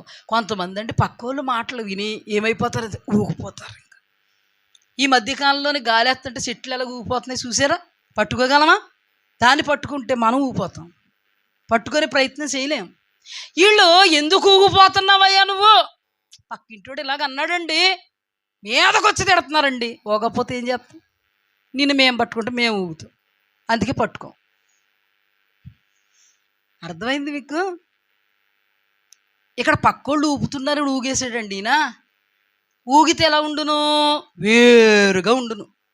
దేవుడు ఆలోచనలో ఉండకపోతుడు దావీదు. పక్కన ఊపింది కదా, ఎవరో పొతిఫర్ భార్య, ఎవరినే? యోసేపుని. ఊగాడు ఆయన. ఊగితే ఎలా ఉండు? నెక్స్ట్ లెవెల్లో ఉన్నా పనికి మాలిన స్థితికి దిగజారిపోతుడండి. అబ్రహాము గారిని ఊపింది కదా భార్య, ఊగాడా లేదా? ఊగాడు. యాకోబుని మమ్మీ ఊపిందా? ఊగాడా? ఊగినోళ్ళ పరిస్థితి ఎలా ఉంది? దేవుని మాటను బట్టి నిఠారుగా నిలబడిపోయినటువంటి వాళ్ళ పరిస్థితి ఎలా ఉంది? ఇదే మనము గమనించాలి. హల్లెలూయా, దేవునికి స్తుతి కలుగుగాక. దేవుని మాట ఎప్పుడు అల్లా తప్ప కాదు, పెచ్చపాటి కబురు కానే కాదు, సజీవమై బలము గలదై ఏ రెండంచుల వాడి అయిన ఖడ్గము కంటే వాడి అయినదే నీ హృదయాంతరంగాలకు దూసుకుపోయి ఊగేటువంటి పరిస్థితులను, అలజడులను, అల్లకొల్లాలను సెట్ రైట్ చేసేది దేవుని మాట. హల్లెలూయా, దేవునికి స్తుతి కలుగుగాక. ఆ మాట చదువుదాం. 1 సమూయేలు గ్రంథము 26వ అధ్యాయం 8వ వచనం చదువుతున్నాను. 1 సమూయేలు గ్రంథము 26వ అధ్యాయము 8వ వచనం. అప్పుడు అబీసై దావీదుతో, దేవుడు ఈ దినమున నీ శత్రువునికి అప్పగించెను కాబట్టి నీ చిత్తమైతే ఆ ఈటతో ఒక్క పోటు పొడిచి నేను అతనిని భూమికి నాటివేతును, ఒక దెబ్బతోనే పరిష్కారం చేతును అనగా, దావీదు, నీవు అతను చంపకూడదు, యెహోవా చేత అభిషేకము నొందిన వారిని చంపి నిర్దోషియగుట ఎవనికి సాధ్యము? యెహోవా జీవము తోడు, యెహోవాయే అతని మొత్తును. అతడు అపాయము వలన చచ్చును, లేదా యుద్ధమునకు పోయి నశించును. యెహోవా చేత అభిషేకము నొందిన వారిని నేను చంపను. అలాగున నేను చేయకుండా యెహోవా నన్ను ఆపునుగాక. అయితే అతని తలగడ దగ్గరున్న ఈటెను, నీళ్ల బుడ్డిని తీసుకుని మనం వెళ్ళిపోదుము రమ్మని అబీసైతో చెప్పి, సౌలు తలగడ దగ్గర ఉన్న ఈటెను, నీళ్ల బుడ్డిని తీసుకుని వాళ్ళిద్దరూ వెళ్ళిపోయిరి. చదివాను కదమ్మా, నేను చంపను, అది నాకు దూరమవునుగాక. అభిషక్తుడిని చంపి నిర్దోషిగా దేవుని ఎదుట ఎవ్వడు నిలబడలేడు. ఏ యుద్ధంలోనో చనిపోతాడు, ఏ అపాయమో వచ్చి చనిపోతాడు. చనిపోయే టైం వరకు కూడా నేను త్వరపడను, నిర్ణయ కాలము వరకు నేను వేచి ఉంటాను, నిర్ణయ కాలం వరకు నేను వేచి ఉంటాను. అదేంటి దావీదు? కొండలు తప్పవగా, మెట్టలు తప్పవగా, లోయలు తప్పవగా, లోతులు తప్పవగా, శ్రమ తప్పదుగా, వేదన తప్పదుగా, చింత తప్పదుగా, ఆ ఒక్కడిని బట్టి నీకే కాదుగా మాకునుగా నన్ను వెంబడించాలని అనుకుంటే నేను నిర్ణయ కాలము వరకు ఉన్నంత వరకు మీరు ఉండండి, లేకపోతే పోండి, అంతే. ఉండండి లేకపోతే పోండి, అంతే. రమ్మని అనలేదు, పోండని అనను. ఆత్మీయ లక్షణాలు ఇలా ఉంటాయి. పక్కోళ్ళు ఊగితే ఊగాడండి, ఊగడం, ఊగినోడిని సెటరేట్ చేశాడు. హల్లెలూయా. నువ్వు ఓగకుండా ఉంటే ఇక్కడ నన్ను ఒప్పుకో, ఒకవేళ ఊగిలా ఉంటే వదిలిపో, నీతో నాకు కుదరదు. లేదయ్యా, నిన్ను ఓపము, మేము నీ దగ్గరే ఉంటాం. నిర్ణయ కాలాన యుద్ధములో సౌలు దుర్మరణం పాలైపోతే సింహాసనం నిర్ణయ కాలాన్ని ఎక్కాడండి దావీదు. హల్లెలూయా, హల్లెలూయా. మొదట నా మాట విను, నీకేది కావాలో నీ పరలోకపు తండ్రికి తెలియదు. మన జీవితంలో ఫస్ట్ ప్రియారిటీ దేవుని మాటకి, దేవుని వాక్యానికి ఇవ్వాలి. కొంతమంది దైవజనుల దగ్గరకు వచ్చి ఆలోచించుకోవలసిన ఆలోచించేసుకుని, తలంచుకోవలసినండి తలంచుకొని నిర్ణయం తెలిపి, ఎవరికి? దైవజనుల నిర్ణయం తెలిపి, దీనికోసం ప్రార్థన చేయండి. దేనికోసం అమ్మా? దీనికోసం.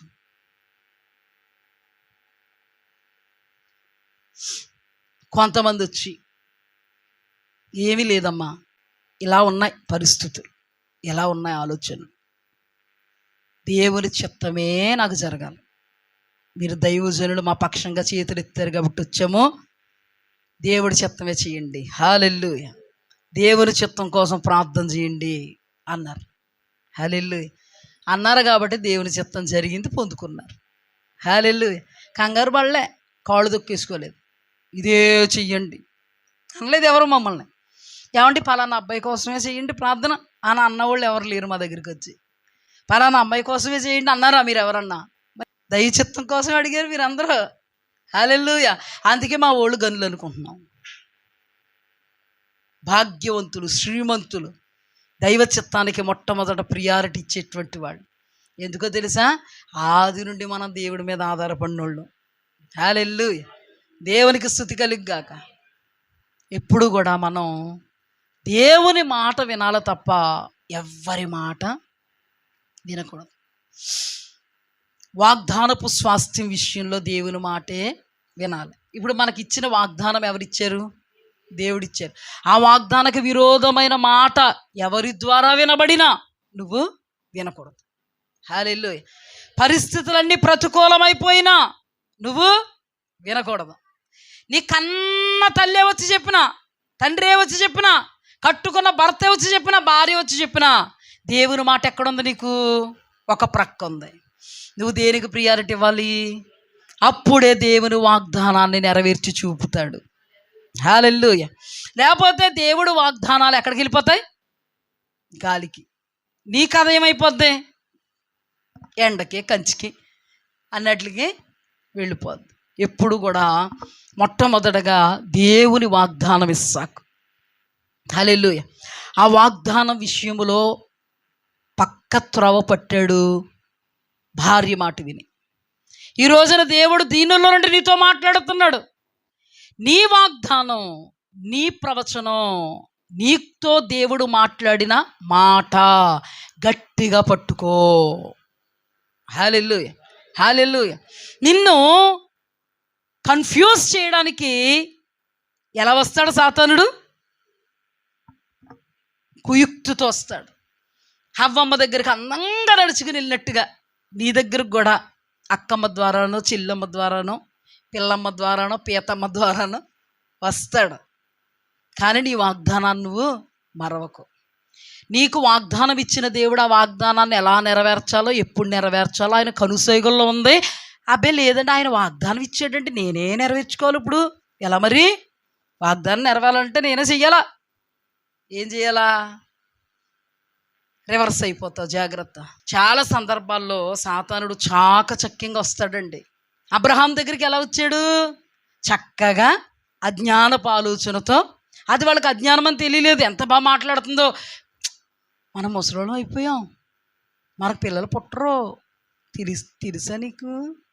ఎవరన్నా ఉన్నారా అసలు పుట్టినోళ్ళు? గుండెల్లో రాయడిపోయింది. వాగ్దానం ఎక్కడుంది అబ్బాయి? పక్కన ఉంది. గుండెల్లో రాయ? గుండెల్లో ఉంది.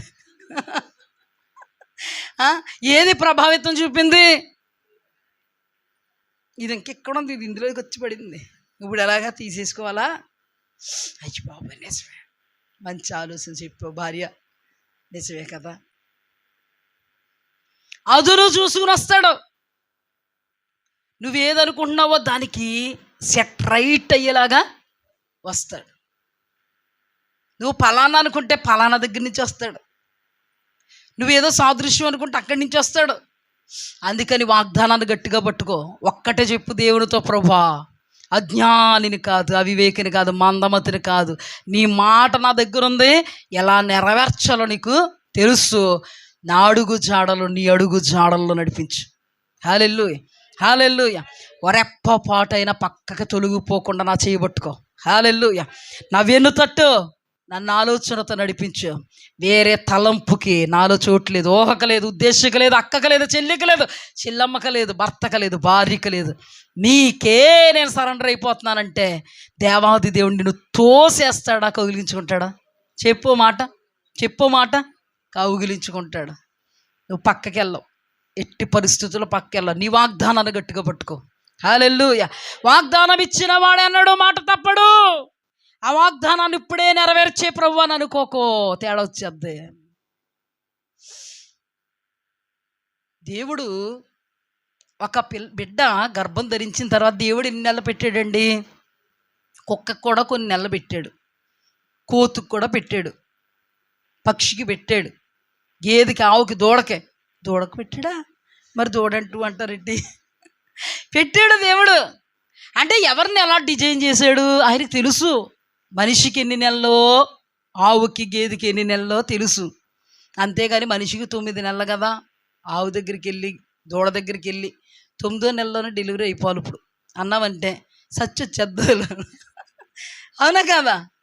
అవునా కదా? నువ్వు కూడా 9వ నెలలో పుట్టాలి కదా. అబ్బాయి మాకు 9వ నెలలో వద్దండి, 5వ నెలలోనే పుట్టేయాలండి. అప్పటికి అసలు రెడీ అవ్వదు. బాతు గుడ్లోడు సంగతి తెలుసా నీకు? ఒక బాతు గుడ్డు పెడుతుందంట, బంగారపు గుడ్డు. వాడికి చక్కగా డిజైన్ చేశాడు దేవుడు. ఎవరి కోసం? వాడు తినడానికే, పోషింపబడ్డానికే, కట్టుకోవడానికి, ఉండడానికి సహకారముగా ఉంటుందని ఒక డిజైన్ చేశాడు తన కోసం. బాతుని డిజైన్ చేసి చేతిలో పెట్టి, ఒరే బాబు, ఈ బాతు మామూలు గుడ్డు పెట్టదు, బంగారపు గుడ్డు పెడద్దే. ఆ గుడ్డును నేనే నీ కొరకు డిజైన్ చేశాను. ఎలా చేసావు ప్రభా? రోజుకోటే. అడగలేదు కానీ నేను చెప్తున్నాను. ఎలా డిజైన్ చేసావు ప్రభా? రోజుకొక బంగారపు గుడ్డు. నువ్వు ఎలా బిజినెస్ చేసుకుంటావు చేసుకో, అందంగా ఉండు, నువ్వు పుట్టిన మొదలుకొని చచ్చే వరకు నేను ఎలా పోషించాలో నాకు తెలుసు అని డిజైన్ చేశాడు.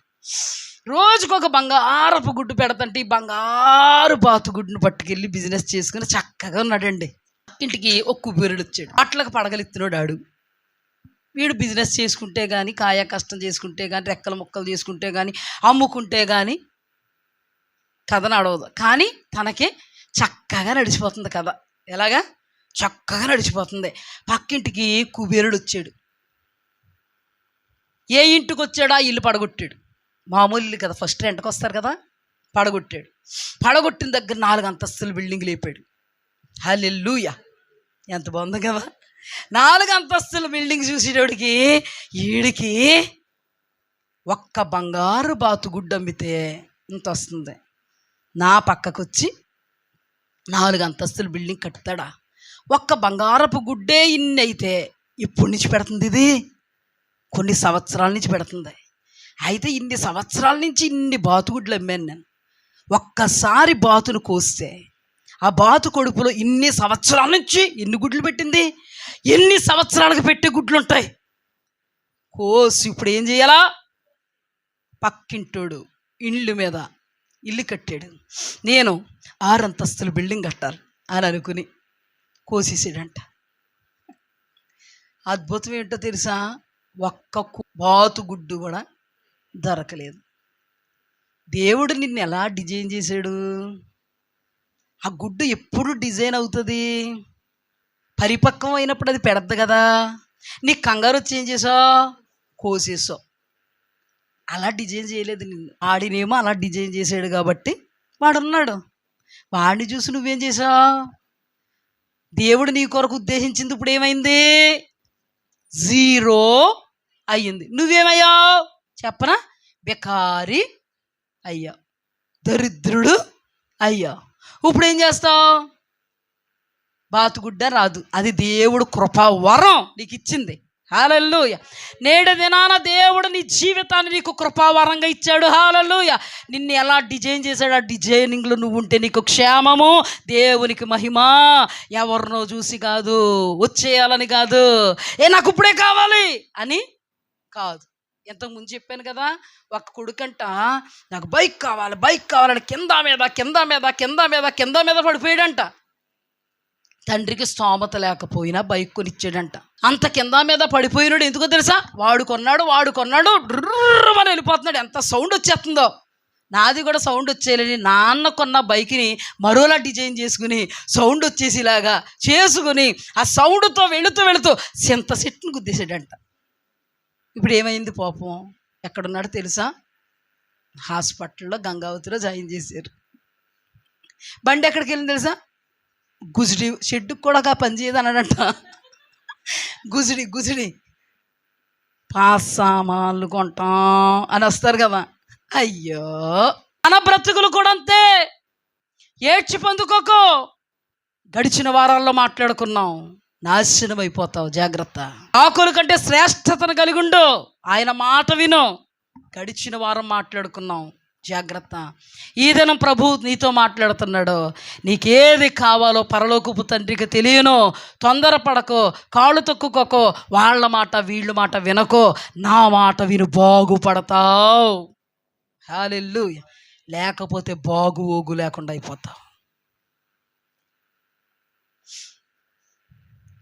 చూడండి, అబ్రహామును ధ్యానం చేసాం, యాకోబును ధ్యానం చేసాం. వాళ్ళ బ్రతుకులు హెచ్చరికగా ఉంటే యోసేపు యొక్క జీవితం కానీ దావీదు యొక్క జీవితం కానీ మనకి మాదిరిగా ఉందండి. నిర్ణయ కాలంలో నీ దేవుడు నిన్ను ఎలా డిజైన్ చేశాడో అలా నిలబడతాడో. తొందరపడకో, దేవునిని మాత్రమే చూడు. హల్లెలూయా. పక్కోడు చూడకో, తొందరపాటు వచ్చేద్ది.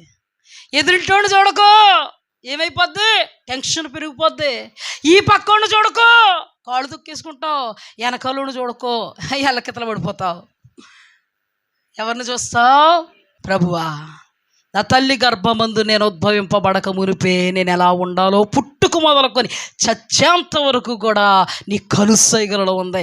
అదే నాకు కావాలి, అదే నాకు కావాలి, అదే నాకు జరగాలి. దానిలోనే నేను ఉండాలి. కంగారు పడద్దు. ఎవరిని ఎలా డిజైన్ చేశాడో అలాగే దేవుడు నిలబెట్టుకో అంటాడో.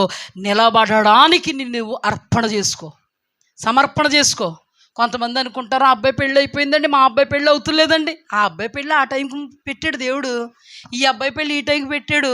నువ్వు కంగారు పడిపోతే ఎవరొకరిని చేసేస్తావు. ఆ తర్వాత ఏం చేస్తావంటే టీ సుక్క ఇవ్వదు నీకు. అప్పుడు ఏం చేయాలంటే నెత్తి మీద వేసుకుని ఇలాగా చింత చెట్టు దగ్గర, రావి చెట్టు దగ్గర ఎవరో ఒకరు కూర్చుని ఉంటారు. అక్కడికి వెళ్ళి, మా కోళ్ళు ఎంత ప్రేమతో నేను పెళ్లి చేసుకున్నానో నా కొడుక్కి, ఆమె ఇప్పుడు నాకు ఏమివ్వట్లేదు, తీసుకెత్తలేదురా, మరి ఎందుకు చేశారు నువ్వు అంత కంగారుగా అంటాడు ఆ తాత. అయిందా? కంగారు పడద్దు. దేవుని వాక్యం ఆదులను అంతవరకు చెప్తుంది. నిర్ణయ కాలం ఒకటి ఉంది. హల్లెలూయా. నిర్ణయ కాలాన దేవుడు నీకు ఇచ్చేది అసాధారణమైనది, చంచలమైనది, అపూర్వమైనది, అనంతమైనది, అది వర్ణనాతీతమైనది. ఏమంటే అందరికీ బహుమానాలు వచ్చేస్తున్నాయి చేసిన దానికి. కానీ మొర్దెకైకి బహుమానం ఏమీ రాలేదు. మొర్దెకై కాళ్ళు తొక్కోలేదు. పక్కోళ్ళు మాట్లాడుతున్నారు మొర్దెకైతో పక్కోళ్ళు ఏమంటున్నారు, ఒరే మొర్దెకై, రాజుగారు ప్రాణం కాపాడా కానీ నీకేం దక్కలేదేట్రా, పలానా ఒడుగు చూడు ఎంత బహుమానం ఇచ్చారు, పలానా ఒడుగు చూడు ఎంత బహుమానం ఇచ్చారు అంటే వాళ్ళ మాటలు పట్టుకుని ఊగాడా. లేకపోతే రాజుగారి కుడి భుజం దగ్గరికి వెళ్ళిపోయి, ఏమండి వాళ్ళు అలాగ అంటున్నారండి, కంగారు ఇచ్చేస్తుంది, ఏమండి వీళ్ళు ఇలాగ అంటున్నారండి, నాకేమీ ఇవ్వలేదేటండి అన్నాడు అనుకో, ఆయన చిత్తంలోది జరగకపోదును, నువ్వు అనుకున్నది మాత్రం కొద్దో గొప్ప తీసుకుంది. ఒక మాట చెప్పనా, నీ చేతికి దొరికేది కొంచెమే, ఆయన చేత్తో ఇచ్చేది అనంతం. హల్లెలూయా. ఒక మాట చెప్పు, నీ చెయ్యి ఎంత ఉంది? నా చెయ్యి ఇంతే ఉంది, నా గుండు కూడా అంతే ఉంది. ఎంత ఉంది? మా ఆశ అంటాడు, మమ్మీ ఇదేంటి మమ్మీ ఎంత చిన్నగా ఉంది నీ చెయ్యి అంటాడు. అంటే మమ్మీ నీ గుండె ఇంతే ఉందా, నాది అంతే ఉంది కదా. మన చెయ్యి ఎంత, మన పిడికిలు బిగిస్తే ఎంత, దేవుని చెయ్యి అంత. ఆకాశం ఆయన సింహాసనం అంట, భూమి ఆయన పాదపీఠం అంట. సింహాసనం మీద కూర్చుంటే ఆయన పాదాలు భూమికి అందుతున్నాయంట. అంత పెద్దోడు మన దేవుడు. హల్లెలూయా. దేవుడు స్తుతి కలుగుగాక. మన దేవుడు ఎంత పెద్దోడు, అంత పెద్దోడు. మన దేవుడు ఎంత గొప్పడు, అంత గొప్పడు. వినాయక చవితి వచ్చిందంటే పెద్ద దేవుడిని కూర్చోబెట్టామంటారు. నేను అంటాను, మా దేవుడి కంటే పెద్దోడు ఎక్కడ లేడు. హల్లెలూయా, హల్లెలూయా. మా దేవుడు ఆకాశాన్ని ఆసనంగా వేసుకుని కూర్చుంటే, ఆకాశమైన సింహాసనం అయితే ఆకాశం మీద కూర్చుంటే ఆయన కాళ్ళు పాదపీఠం అనబడి భూమికి తగులుతున్నాయి. ఇప్పుడు చెప్పండి, ఆయన అంత పెద్దోడు, ఆయన హస్తం ఎంత పెద్దది? నీ హస్తంతో తీసేసుకోవాలనుకుంటే తేడా వచ్చేద్ది, నా హస్తంతో తీసుకోవాలనుకుంటే తేడా వచ్చేస్తుంది. దేవుని హస్తము ఇచ్చేంత వరకు చూసావంటే ఎలా ఉంటుంది తెలుసా? నెక్స్ట్ లెవెల్లో ఉంటుంది. శరత్ బాబు చేతితో చాక్లెట్లు తీయమందాం, ఎన్ని తీస్తాడు కదా. మన రాజు చేతితో చాక్లెట్లు తీయమందాం, ఎన్ని అలా పట్టుకుని అలా చేస్తాడు. అంత వ్యత్యాసం ఉంది. మొర్దెకైని చాలామంది జనం అంటున్నారు, మొర్దెకై రోజులు గడిచిపోతున్నాయి, రాజుగారి ప్రాణమే కాపాడో, రాజుగారు ఏమి చూడట్లేదు, నిన్ను చిన్న చూపు చూశారయ్యా, ఏటయ్యా నల్లపోసం అయిపోతున్నావు బాగానే, ఆయనే కనుక బహుమానం ఇచ్చుంటే ఈ పాటకు నీ రేంజ్ ఎలా ఉన్ను. ఇంకా వచ్చింది మొదలు, పొద్దున్న డ్యూటీకి వచ్చింది మొదలు జనాలు ఊరుకుంటారా? నిన్ను కూడా జనాలు ఊరుకోరు, ఊగిపోకో. జనాలు ఊరుకోరు, ముద్దెట్టుకుంటారు అనుకుంటున్నారా? జనాలు వచ్చి కెలుకుతా ఉంటారు, పిన్ను పెట్టి గుచ్చుతున్నట్టుగా ఉంటారు. అది మన మేలు క్షేమం కాదు. కంగారు పడకు. ఏ మనుష్యుడు నీకు మేలు చేయలేడు, ఏ మనుష్యుడు నీకు ఉపకారం చేయలేడు. మనుషులు ఎలాంటి వాడో తెలుసా? ప్లేటు నిండా అన్నం పెట్టి తినేస్తున్నాడు అనేవారు అనుకుంటున్నారంటే కొంతమంది. తెలుసా? వాక్యంలో రాయబడి ఉంది, కీర్తనల గ్రంథంలో రాయబడి ఉంది. వాడు ఆహారం పెడతాడు కానీ అన్నం దగ్గర కూర్చుని అన్నం తింటుంటే తినేస్తున్నాడు అనుకుంటాడంట. మనిషి అంత దరిద్రుడు. కానీ దేవుని మనస్సుతో ఉంటే మంచోడు అవుతాడు. హల్లెలూయా. మొర్దెకైతో మాట్లాడుతున్న వాళ్ళందరూ కుళ్ళిపోతులే. బహుమానం వస్తే ఆ బహుమానంలో ఉన్నతంగా ఊరేగితే చూసి నవ్వుకుందాం, సంతోషిద్దాం అన్న క్యాండిడేట్స్ కాదు. వాడు నీకేవలేదు, ఎందుకు ఇవ్వలేదో, మీ పిల్లకే జరగలేదు పెళ్ళి ఎందుకో, మీ కుర్రోడికే రాలేదు ఉద్యోగం ఎందుకో, ఉద్యోగం సద్యోగం లేకుండా ఉన్నాడంట. నేను అంటలేదు, పక్కోళ్ళు అంటున్నారు. ఇన్ని మాటలు బాగున్నాయండి? బాగున్నాయా? బాగోవు. ఓగొక మరి బాగోలేని మాటలకు ఎందుకు ఊగుతావు? బాగున్న మాటలకు ఊగితే బాగుంటుంది. బాగోలేని మాటలకు ఊగితే ఎందుకు? వాళ్ళు అసలు నిన్ను ఊపడానికే, ఏ రేంజ్లో ఊగుతావో చూడడానికే. ఊగి పడిపోయిన తర్వాత, నడుము విరిగిపోయిన తర్వాత అనడానికి మాత్రమే. అంతేగాని నీకు మేలు చేసి మనుషులను నమ్ముకోకో, శాపగ్రస్తుడు అయిపోతావు. మనుషుల మాటలకు ఊగిపోకో, ఇంకా ఆగిపోవో, ఊగుతూనే ఉంటావు రంగులు రాట్నలాగా. ఊగుతూ ఉంటే ఏమవుద్ది? పడి వరకు కూడా ఊగుతూ ఉంటావు. దేవుని మీద ఆధారపడు. నీ దేవుడు నీకు ఇస్తే అది నెక్స్ట్ లెవెల్లో ఉంటుంది. చాలామంది ఊపారండి మొర్దెకైని. నెట్రాళ్ళగా నిలబడ్డాడు. నెట్రాడ కట్రాడు మరి నిదానంగా నిలబడ్డాడు. ఎప్పుడైతే నిలబడ్డాడో ఎవరి మాటలు పట్టించుకోకుండా కాముగా దావీదు నిలబడినట్టు, దేవుని మాటనే పట్టుకుని యోసేపు నిలబడినట్టు దేవుడు మాటను పట్టుకుని మొర్దెకై నిలబడితే ఒకరోజు ఏమైంది? రాజుగారికి నిద్ర పట్టలేదు. రాజుగారి నిద్ర పట్టకపోతే రాజ్య సమాచార గ్రంథాన్ని తెప్పించుకున్నాడు. రాజ్య సమాచార గ్రంథంలో చాలా రాయబడి ఉంటాయి. ఆ దృష్టి దేని మీద పడేలా చేశాడు దేవుడు అంటే, మొర్దెకై రాజుగారి యొక్క ప్రాణాన్ని కాపాడాడు. అతనికి ఏ బహుమానము ఇవ్వబడలేదు. హల్లెలూయా. దేవుడు చేసే కార్యాలు ఎలా ఉంటాయి? ఇలా ఉంటాయి. వెంటనే ఎవరక్కడ? మొర్దెకైకి బహుమానం దొరికిందా? దొరకలేదండి అయ్యా. అయితే మొర్దెకైకి బహుమానం ఇవ్వాలి. ఏమి ఇవ్వాలో కూడా రాజుగారికి తెలియకపోతే హామాను వచ్చాడండి కట్టెని తీసుకుని. ఎందుకు వచ్చాడంటే, ఏ మొర్దెకైకి అయితే బహుమానం ఇచ్చి రాజుగారు కనపరచాలనుకున్నారో ఆ మొర్దెకైకి చెక్కు పెడదామని వచ్చాడు. వచ్చేటప్పటికి రాజుగారు అన్నారు, హామాను, నేను ఇష్టపూర్వకంగా గణపరచాలని అనుకుంటున్నాను ఒక వ్యక్తిని. ఆ వ్యక్తి నేనే అనుకున్నాడు. అనుకునేలాగా దేవుడు చేశాడు. ఎలా గణపరచాలంటావు అబ్బాయి అంటే, ఇంకేంటి నన్నే కదా, అసలు రాజుగారి కంటే కింద నేనే ఉన్నాను అంతే కదా. అయ్యా, రాజుగారు వేసుకున్న బట్టలు, పట్టు వస్త్రాలు, బంగారపు ఆభరణాలు, కిరీటము, రాజుగారికి గుర్రము ఎక్కించి రాజుగారికి కుడిభుజం అనబడిన వాడు నిలబడి చాటింపు వేసుకుంటూ, రాజుగారు గణపరచను ఉద్దేశించు వారిని రాజుగారు ఎలాగన గణపరచనండున హో అని చాటింపు వేసుకుంటూ వెళితే చాలా బాగుంటుందయ్యా అన్నాడు. అయితే ఆ ద్వారబంధం దగ్గర చిరుద్యోగిగా ఉన్న మొర్దెకై ఉన్నాడు. అక్కడ ఆ మొర్దెకైని తీసుకొచ్చి అలాగన గణపరచు, ఆ బాధ్యత అంతా నీదే. నా కుడిభుజం నువ్వే కాబట్టి దండోరా, నా కుడిభుజం నువ్వే కాబట్టి బట్టలు తొడుగు, నా కుడిభుజం నువ్వే కాబట్టి కిరీటం పెట్టు, నా కుడిభుజం నువ్వే కాబట్టి గుర్రాన్ని కడిగి గుర్రం మీద ఎక్కించు. అప్పుడు అనుకుంటున్నాడు మనసులో, చాలా రివర్స్ అయిపోయింది. నన్ను కనపరుస్తాడని అనుకుంటే నన్ను కనపరచమంటాడేటండి. అసలు వాడికి చిక్కు పెట్టాను నేను వచ్చాను. ఏమండి, ఆ రోజున జనాలు నీకు ఏ బహుమతి ఇవ్వలేదా మొర్దెక్కై అని ఊపేసినప్పుడు ఊగిపోతే ఏం దక్కును? ఒక సాలువ దక్కును, ఓ ఫోటో తీద్దురు అంతే, ఓ పూలదండ ఇద్దరు చేతులు ఏదో గిఫ్ట్లే. ఏంటని నన్ను అడగండి, నేను చూడలేదు, కానీ అలాగిద్దరు.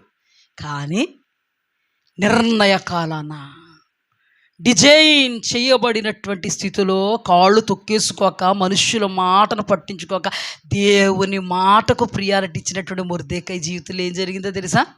చెప్పనా? ఆయన ఎంత ఉన్నారంటే మన దేవుడు ఆకాశమందు ఆయన ఆసీనుడైతే ఆయన పాదాలు భూమి కంటుకుంటాయి. ఆయన ఎంత పెద్దోడు, ఆయన ఇచ్చే బహుమానం ఎంత ఉంటుంది? ఇప్పుడు ఆయన చెయ్యి ఎంత ఉంటుంది? అంత చేతితో ఇచ్చాడు బహుమానం. హల్లెలూయా! మొర్దెక్కై పొందుకున్న బహుమానం వెలకట్టలేనిది. ఎవరైనా వెలకట్టగలరా దాన్ని?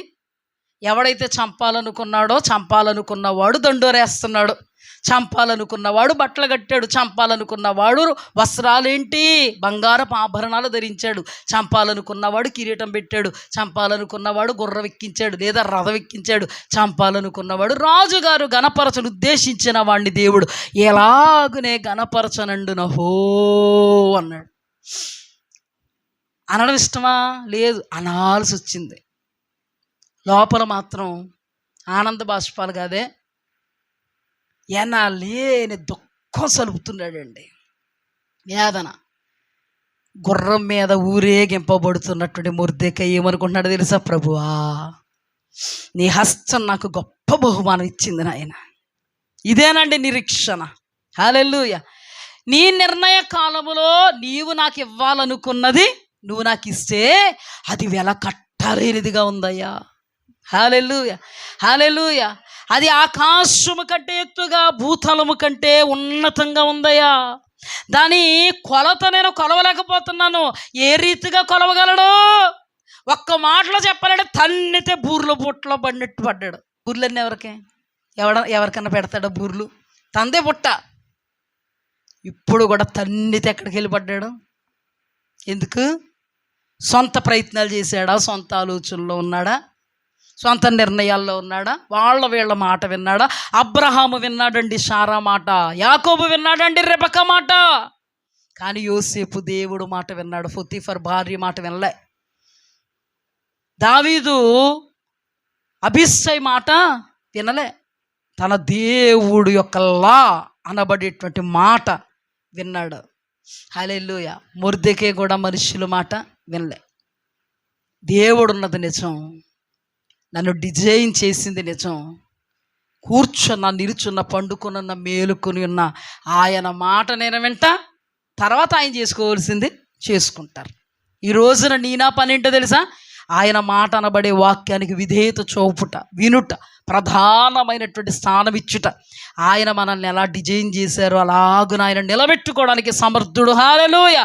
ఎక్కడి నుంచి ఎక్కడి వరకు? నువ్వు పుట్టినప్పటి నుంచి వచ్చే వరకు, నీ కుటుంబ విషయంలో, నీ బిడ్డల విషయంలో, నీ భవిష్యత్తు విషయంలో దేవాది దేవుడు నిన్ను చూచుకొనుటకు సమర్థుడు. ఇంకో మాట చెప్తున్నాను, నిన్ను నువ్వే చూచుకున్నావంటే దేవుడు అంటే నీకు అసలు గౌరవమే లేదు, మర్యాదే లేదు, భయమే లేదు, భక్తే లేదు. పైకి మాత్రం ఏముంది? భక్తి. దేవుడికి కావాల్సింది భయభక్తి.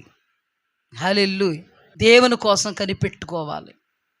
యెహోవా కొరకు కనిపెట్టుకున్న వాళ్ళు ఏ రోజు సిగ్గు పొందరు.